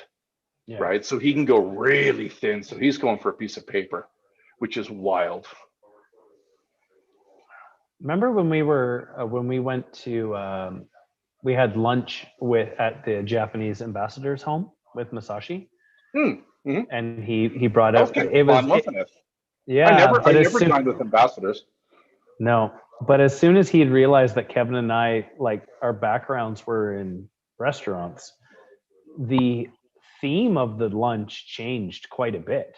Hey, like it was very prim and proper. And then we had said like, oh, well, we actually know, like, we enjoy sake and Nihonshu. Like, we've got our favorites. And he's like, oh, you do? And then he ran. Remember, he called the guy. I guess we call him a butler. I don't know what to call him. I think it was a butler. Yeah. Yeah, he called him and said, can you go? Yeah, and he said, can you go upstairs into my kitchen? Because they have their own living area in the building. This wasn't was this the embassy or was this the residence? This was at his home. So now, because I've got another good customer here at the store who is married to an ambassador, and that's the way that he's described. He lives across the street from the Japanese embassy's or ambassador's home, and he said that they have like an apartment within this huge house because the house is mostly for entertaining, but then they have like their own living. So he had asked his butler, he's like, can you run upstairs to my liquor cabinet and get these 3 bottles? I'd like to share it with these guys. And so then we can't remember, because he had asked, he's like, do you have any other business you need to attend to today, or can we have a few more drinks? And so he had shared, and I remember it all being delicious. I don't remember much of the details, but then I'll tell you what, there was 2 from Niigata. Yeah. And there was 1 from Ibaraki, which I'd never had from Ibaraki before. Yeah. Don't ask me where Ibaraki is, because I'll lie because I don't want to look stupid, and then I'll just end up saying the wrong thing. So don't ask me. But then when we finished lunch, he's like, do you guys want some whiskey? And then we hung around on the nice couches and stuff and had another glass of whiskey. It was really but there was like a switch that got flipped during that meal. Like Naoto was down talking in Japanese, and we were just chatting with the ambassador, and he was just like, it was like bloop. He was like, oh, these guys are cool. Because it went like this. The beginning of the meal was, these are chopsticks, and this is how to hold them. We're like, yeah, we know. He's like, have you ever had Japanese food? We're like, yeah, we know. And he's like, you're allowed to pick up the bowl and eat like this. I'm like, oh, yeah. Yeah. Yeah, so I started speaking a bit of Japanese and showing that I knew something about food, and then asking about some of the menu items when they were dropped down. And he's like, "Oh, you guys know something?" We're like, "Yeah, we know something." We know a thing or And two. then luckily it changed, and he's like, "Hey, I'm a sake samurai." He's like Yeah. a sake ambassador as well. So he's like, Yeah. "Oh, I'm a sake samurai. Let's have fun." I'm like, "Yeah, let's have fun." It was good. Yeah. Yeah. No, that was a really cool day. And they thought I was the driver. Remember? Because I don't. I have like one like when you've got like You looked I really don't know this Reservoir Dogs, man. yeah, all this crap on my neck and all that. Like I can't wear I can only wear a black suit and like a solid tie. Otherwise it's far too much. So yeah, they just like security guy was chatting to me like, oh, who you working with? And that guy was like, I was here for lunch. You know, it was kind of funny. But Well, then like it didn't Kevin, help that you were driving a Ford Taurus. yeah, I had to borrow my parents' car because I couldn't fit everyone in my Jeep at the time. But then remember we drove towards the Aviation Parkway and we saw all those crazy robots. That was fun. Yeah, yeah. Yeah, that was a cool day. Don't get to do that all the time. Well, You know what? It seems the questions have run out, Chris. they've dried up. So what I'm going to do, let's get back into old habits here, folks. I'm going to start giving you the rundown. And if you have any more questions, now's your chance to get them asked. Because we're going to start now. The stores are open today until 6. So another 25 minutes here in Ottawa. If you had something you were going to come pick up, we can help you from the door because there is a provincial-wide lockdown that we are respecting. We are not technically open, but we are available for curbside shopping and sharpening. So if you have some knives you need dropped off, come see us. The front door is open. There's a table in the way, so you can't accidentally get too far. We'll take your knives. We'll get them tuned up. We'll give you a call when we're back or when they're all done. And we've been pretty quick. There haven't been too many, but if you need it, we are here to do it for you. Same goes for if you've placed an order online, you want to pick it up in the store, or if you need a little bit more help beforehand, you can call us here at the Ottawa store, or you can send an email to hello@knifeware.com and one of us will get you sorted out pretty quick. All the other stores, Calgary Knifeware, Edmonton Knifeware, Vancouver Knifeware are open until 6 p.m. today. And then we're open from 10 to 2 tomorrow for New Year's Eve. And then we're going to be closed on the 1st, 2nd, and 3rd. Okay. So if you've got to get something in, don't drop your knives off for sharpening at 1 o'clock on New Year's Eve. And you might be without them for a couple of days. We'll always do what we can, but a little bit of give and take when it comes to this time of year. Yeah. You know what? Everyone is busy this time of year, and we're going to take a little bit of time off, kind of recoup for January. Lord, there's a question for you. Oh yeah, what's that? Troy Glover. Troy. Maybe Danny Glover's brother. Maybe. Said you can sharpen. Can you sharpen an axe for me in Ottawa? I dinged it a little bit on a rock, so it's a bit out of alignment. Can you fix that? Yep, we sure can. I can sharpen an axe. Yep. Sean is really good at it. If Sean is still watching, Sean is our resident axe expert, but I've been doing it for a long time. So I don't get as excited about sharpening an axe as Sean does. Like the world stops when an axe needs sharpening and Sean's at work. But I can do it, and I'll do a good job. You just do it. I'll take care of it. You might have to leave it with me for a day or two, but we can definitely take care of you, Troy. Not a problem. And we charge, I think it's $15 to sharpen an axe, and if the chips are going to add any extra labor, probably another 15 on top of that. But most of the time, if it's just a little ding, they'll come right out. Nothing to worry about. And if you bought it from Ken of Inglewood, first time's always on the house. So. Yeah, and he said Sean sold it to him. Well, there we go. So yeah, you're fine. You're fine. We will take care of it. If Sean sold it to you, odds are it's never been sharpened before. So Sean, I think, is watching us currently. Yep, Sean says that is accurate. You said you said too many nice things about Sean. He heard you, so maybe you can say something a bit. You don't want him to get too swollen head, Nah, Sean's good, people.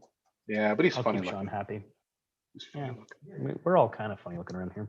No, So holiday hours, we talked about curbside here in Ottawa. We talked about, but yeah, if you need something, let us know ahead of time and we'll put it all together for you.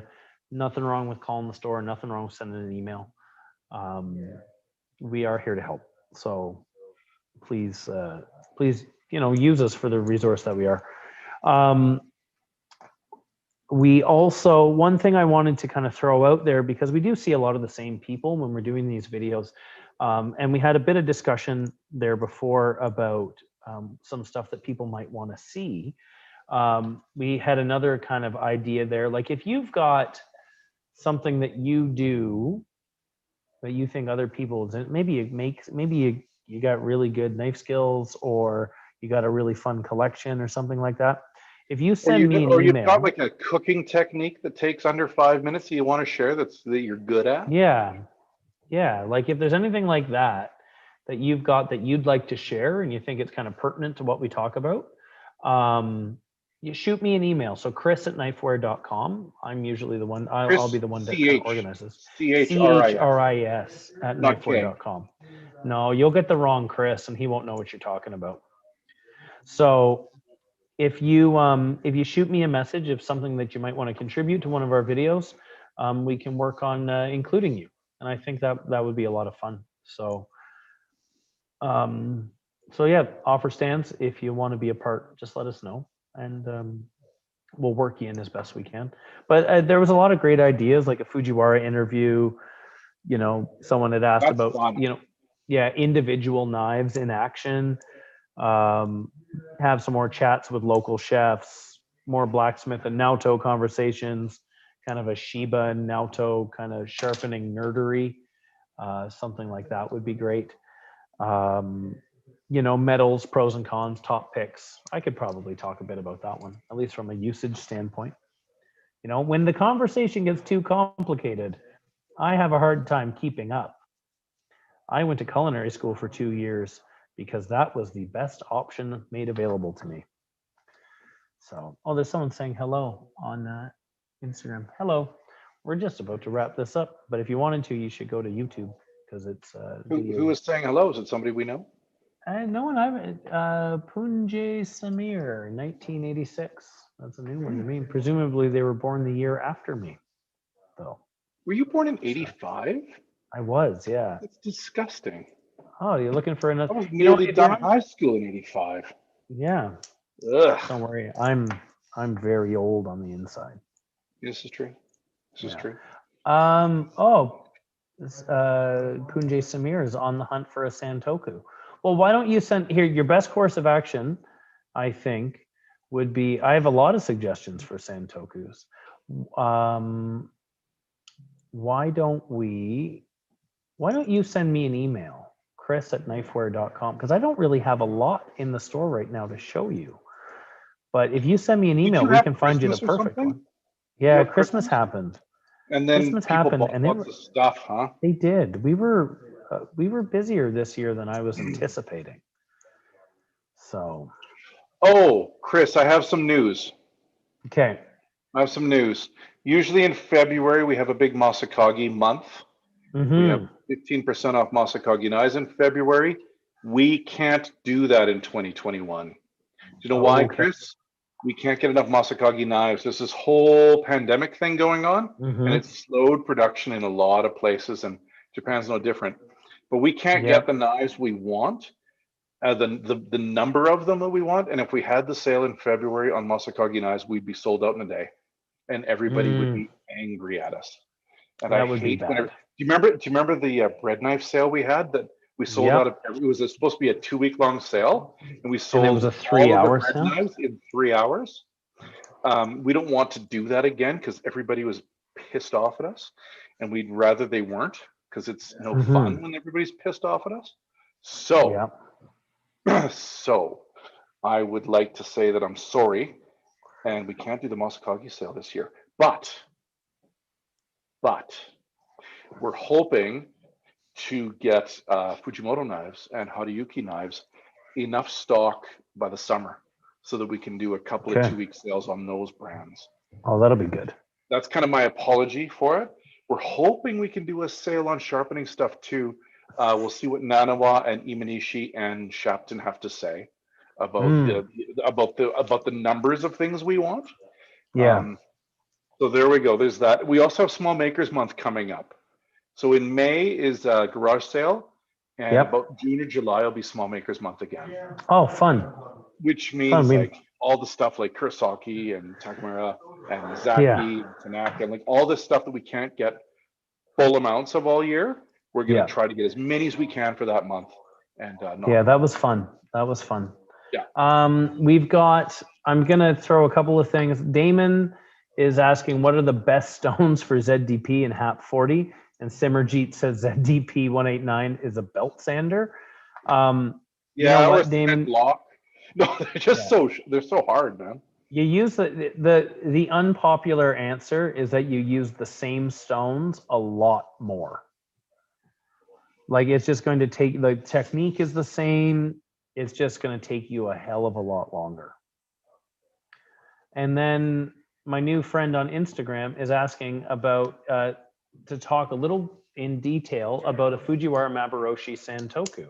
Well, okay, I can talk about that. And I think everyone would like to hear a little bit about what makes a Fujiwara so special. I'm going to grab one just so I can kind of have something to show you while I'm talking. I've got a 165 here. So one of the coolest things about Fujiwara is the standard size for a Santoku. Yeah, that's the standard size for a Santoku. So it doesn't look very big in my hand because I've kind of got big fat hands. And as Lou pointed out on YouTube, all suggestions for a Santoku from me are going to involve a 240 Gyuto. So one of look at the shape of that Santoku. It's so cool, man. Yeah, so one of the really cool things about what Fujiwara does is he does most Japanese knives, like I would say like some crazy, like 95% of them are made out of 3 pieces of steel. It's a technique that they call sanmai. The reason why you do it is because Japanese knives use much harder steel than everyone else. That's going to make them sharper, and it's going to make them stay sharper for a lot longer. But if you only use ultra hard steel, the knives are very brittle and very, very delicate. It's a big reason why ceramic knives didn't take off the way everyone wanted them to, right? Because they were sharp. They stayed. Welcome. Yeah, so yeah, like Kevin just said, if you drop a ceramic knife, it breaks. Same thing happens for if you make a knife completely out of a super hard steel. So what they do is they take a softer steel, and it's all relative. It's not like soft, like you can bend it with your hands. It's all relative. And that softer steel on the exterior of the harder steel gives you some shock absorption. Now, most blacksmiths these days will call up their steel manufacturer, whoever it is they like to work with, and say, hey, I want white carbon #1 clad in stainless. Cladding is the word they use for that outer layer. But what Fujiwara does is he takes those 3 pieces of steel and puts it together himself. So what you end up with is the steel gets worked a lot more. You start with something thicker and end up with something thin like a knife. So the steel gets denser. He's hammering it a lot more. It's going to result in an increase of hardness, which means compared to other things made out of similar materials, they're going to get sharper and they're going to stay sharper for longer. Right? It's important to mention too about the Nishiji line. So the Nishiji line, he buys layered steel. Yeah. So the Nishiji line's cheaper because he buys the layered steel and it doesn't stay as sharp as the Maboroshi, even though they're the same steel. Yeah. So what Kevin had just said there, Samir, is that the Nishiji line that Fujiwara makes is made out of purchased sanmai steel, as opposed to him doing the technique they call forge welding. So instead of him forge welding it himself, he purchases it. So you'll see that the Maboroshis, while there is a slight increase in price to the Nishijis, they'll also keep a better edge for a longer period of time.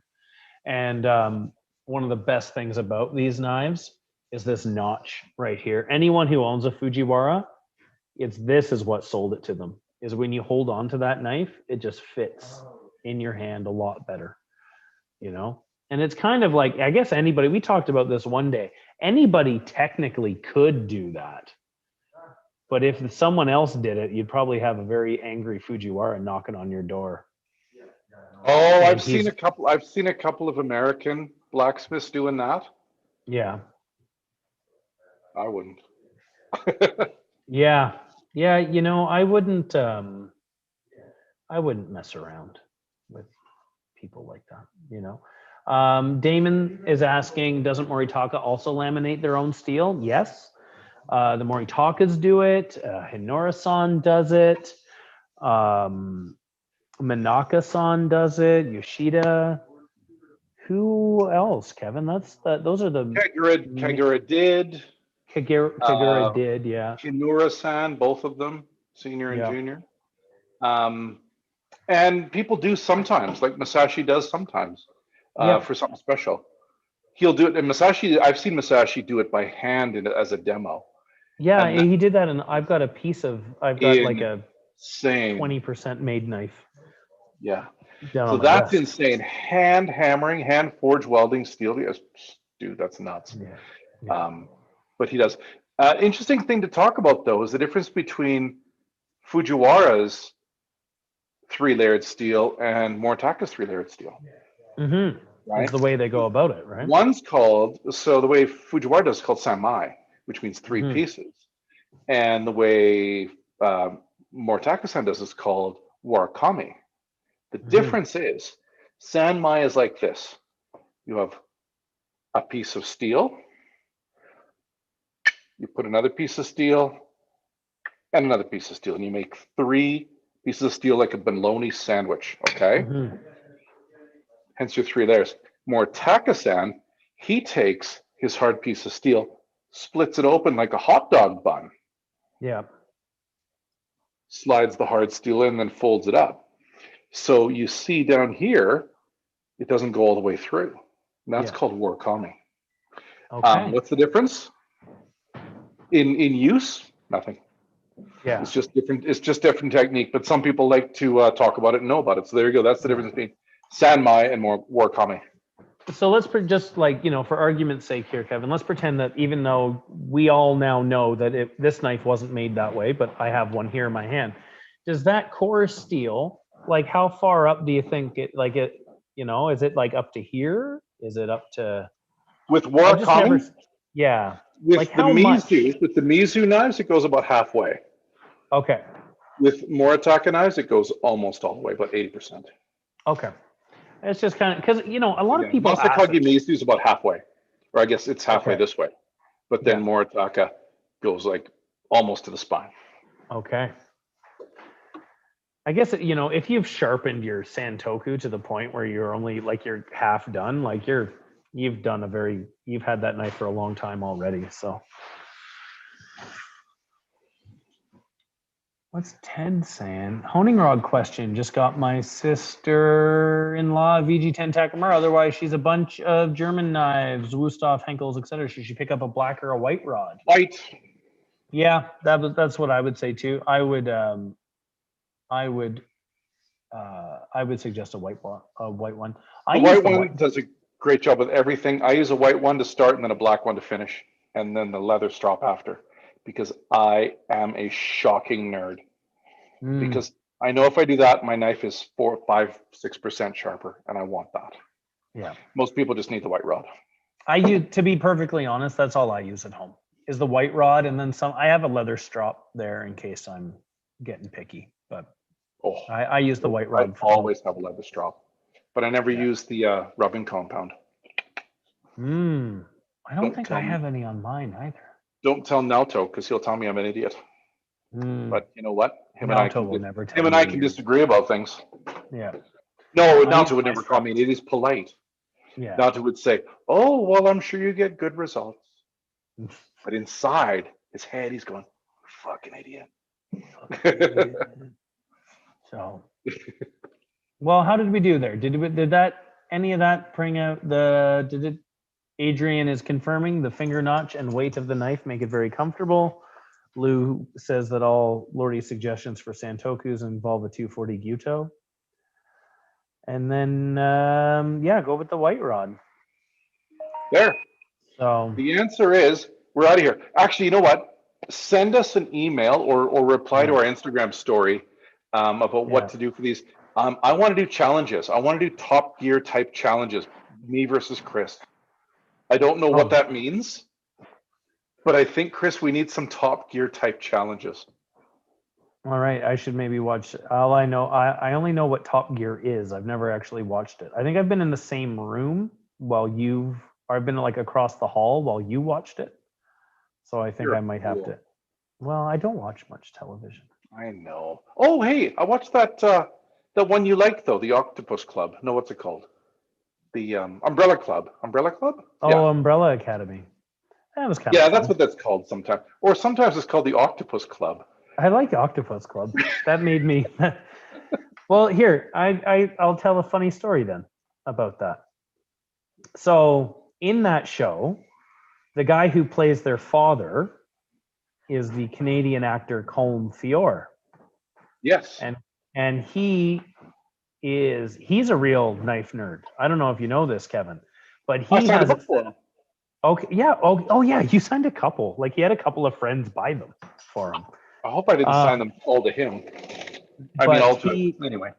He was telling me, so what he does is he does sharpen a lot of knives as, you know, it's a hobby for him. So people in his neighborhood know to leave a note on their knife and stick it in his mailbox, and he'll sharpen it and bring it back to them.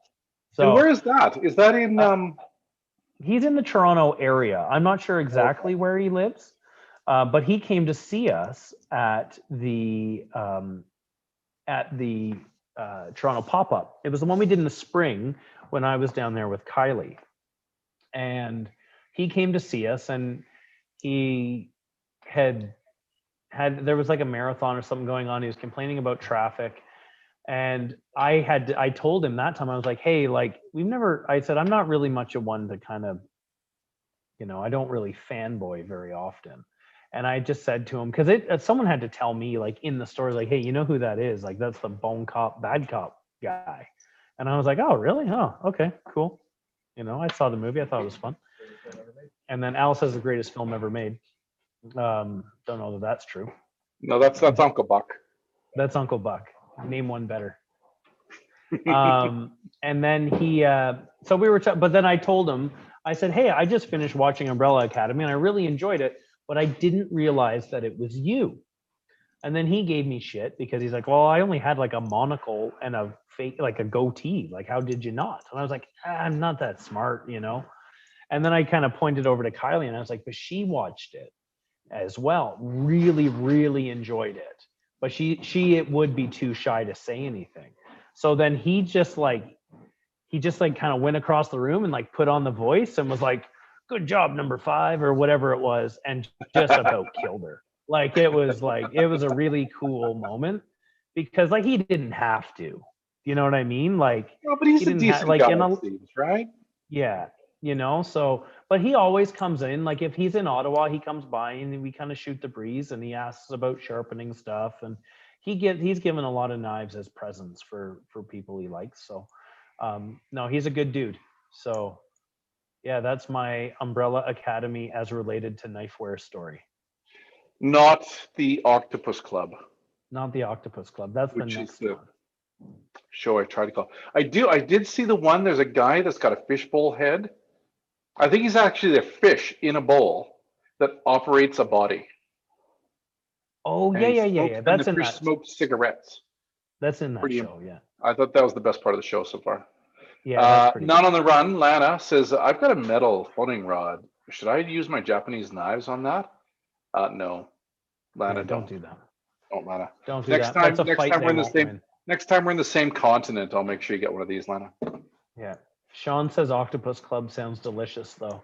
Well, the first rule about Octopus Club is don't talk about Octopus Club. They've got 8 rules. On the first night, you got an octopus. Yeah, on the first night, you got an octopus. I'm going to write that down for next time. Oh, someone in Brazil is saying hello. Hello. Hello, Brazil. Cool. Well, should we pull the plug on this week? Yeah, man. I gotta smoke some pork chops, buddy. Kevin's got to finish making dinner, and Al started sweeping the floor, so that means I got to just start doing something here. Oh, those look like fun. I got some So- smoke chops. I'm going to call them smoke chops.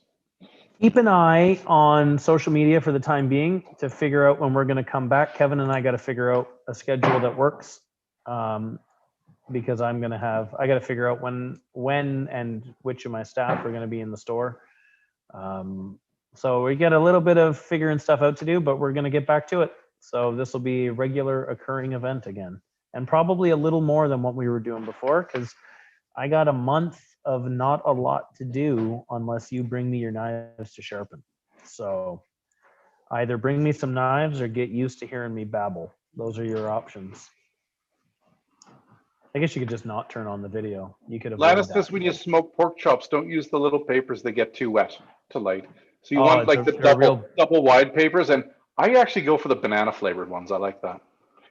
Like a little, or the chocolate mint. We had chocolate. Oh no, remember Lana? We used to smoke those left-handed cigarettes with chocolate papers and mint tobacco, and a Oh, little wow. bit of left-handers in there.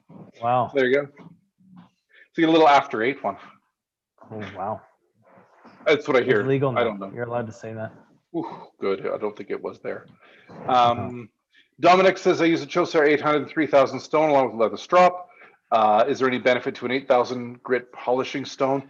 Yes, if you have a steel that can handle it, like something powder steel or really hard carbon steel, and that 8,000 grit is going to make your knife go from sharp to holy bananas. And Chris, I can't hear you.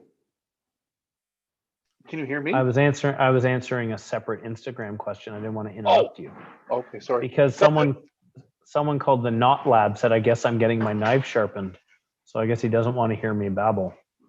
Oh, But if you come drop off your knives, you're going to have to listen to me babble then too. So joke's on you. And Deftonius has said we've gone too long without dad jokes. There was another one. I heard another one the other day. Oh my God, it was so funny. Don Penny just had a good one. How do you make an octopus laugh? Tentacles. Tentacles. Yeah. How do you stop a bison from charging? I don't know. Take away his credit card. Oh God. I'm turning this off now. All right. I am saying goodbye. This is it. All right. Keep an eye and you'll see when we're coming back again, but it'll be next week sometime. We'll talk to everybody soon. Tuesday. Tuesday? Okay. Sure. Yeah. Let's do it on Tuesday. Same spider time, same spider place, man. You got it. Okay. Tuesday it is. We'll talk to you then. Ciao. Later.